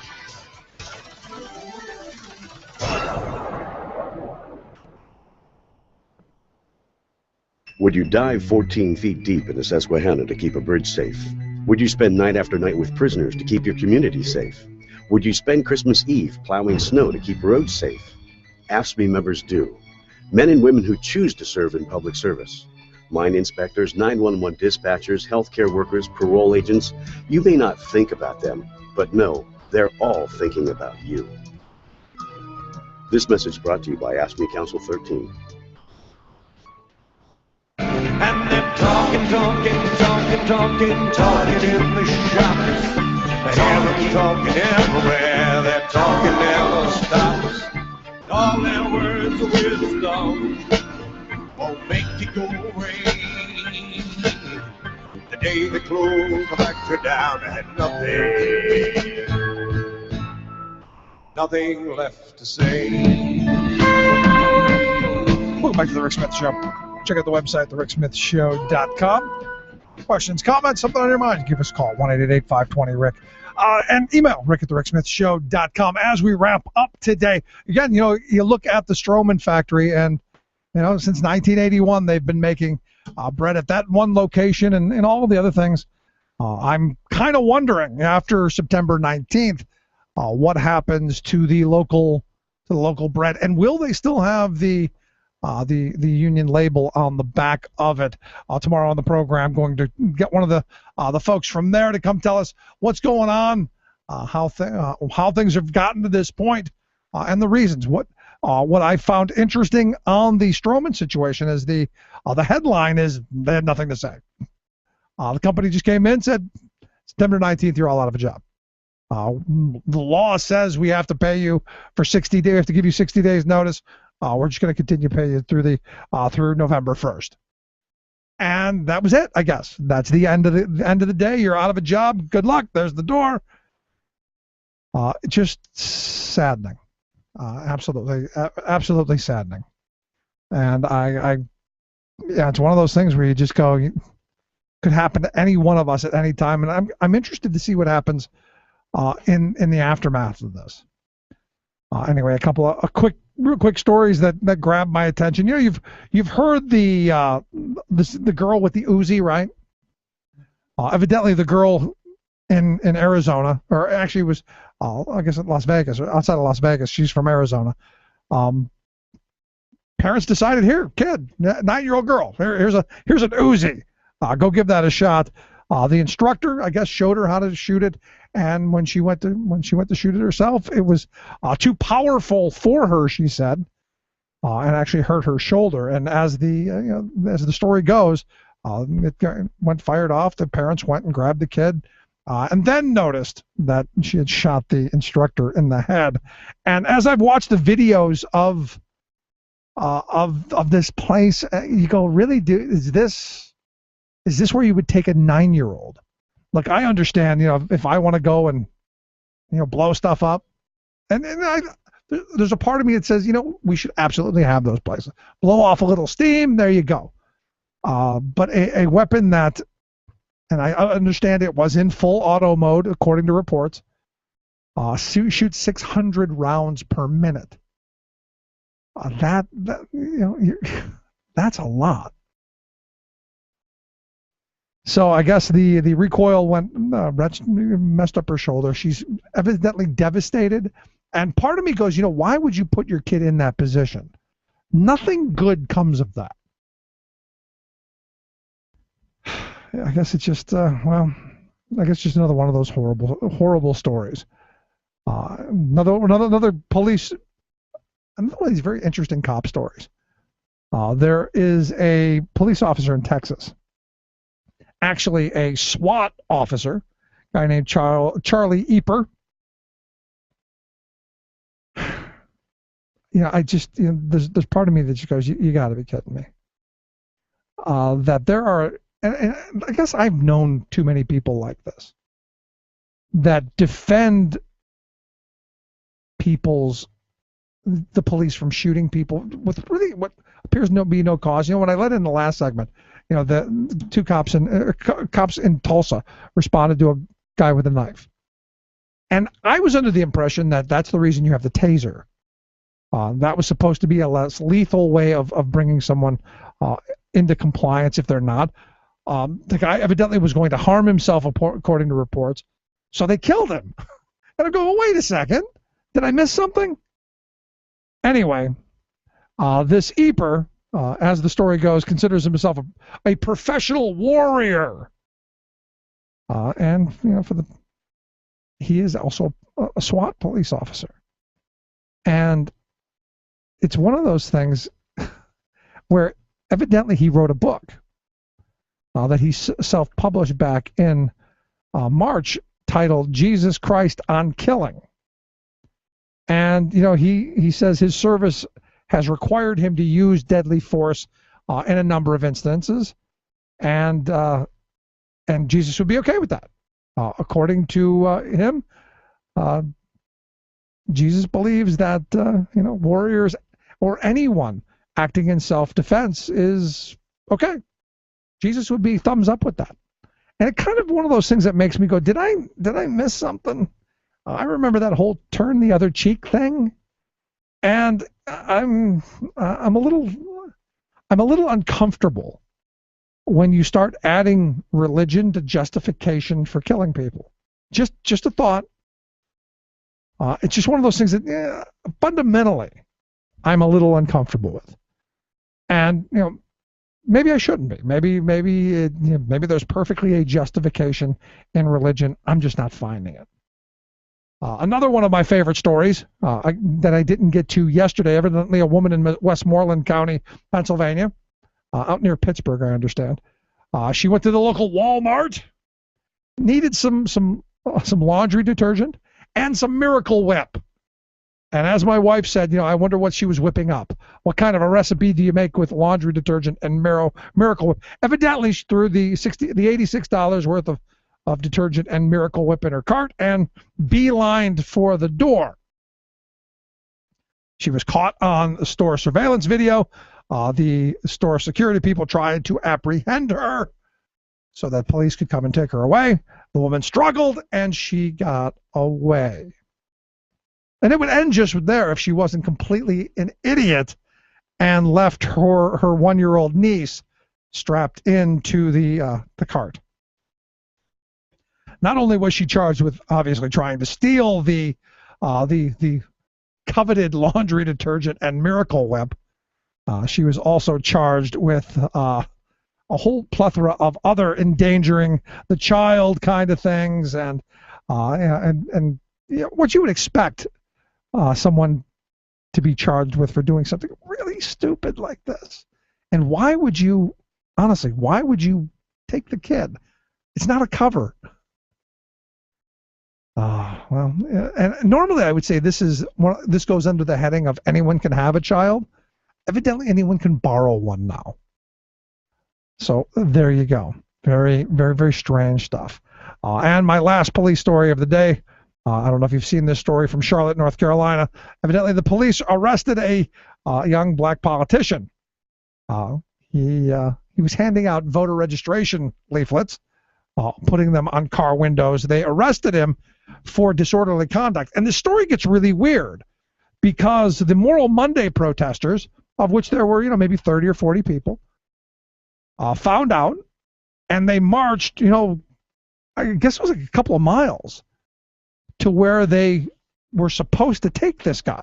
So they arrest him, and they're supposed to take him to jail to be booked and do all that stuff. Well, the protesters have this march through Charlotte, and it's a couple of miles. And if you've ever done the whole, we're going to do a couple mile march with a bunch of people, it takes a lot longer than if you're just walking by yourself. Turns out they get to the jail, the guy's not there yet. And the report is that, there were several, they took this guy to several places. And I'm kind of confused about why. But here again, somebody's got to be held accountable. Anyway, if you missed any portion of the program, thericksmithshow.com. Don't forget the app on your smartphone. Thanks for being here. Always great talking with you. We'll be back tomorrow.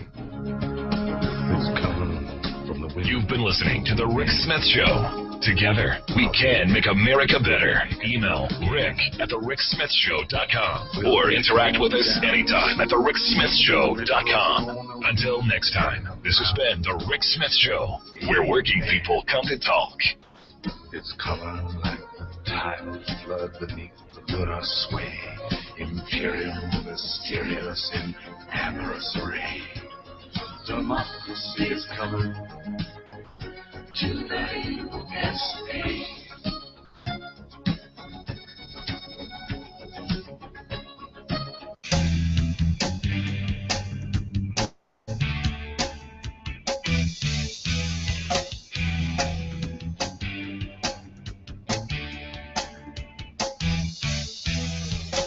We see the storm out on the horizon. The clouds grow dark in the midnight sky. We feel the fire burning in the belly. The flame leaps out with an angry cry. From the underground where the night is endless. From the mine and rig where our work is done. From every plant and every nation we cry. We are many, we are one. Power, there is power in the union. Power, there is power in our hands. Power, we stand and fight together. There's power in a union of many lands. Power, come and reach across the borders. Power, come and open up your eyes. Power, when we stand and fight together. There's power when we organize.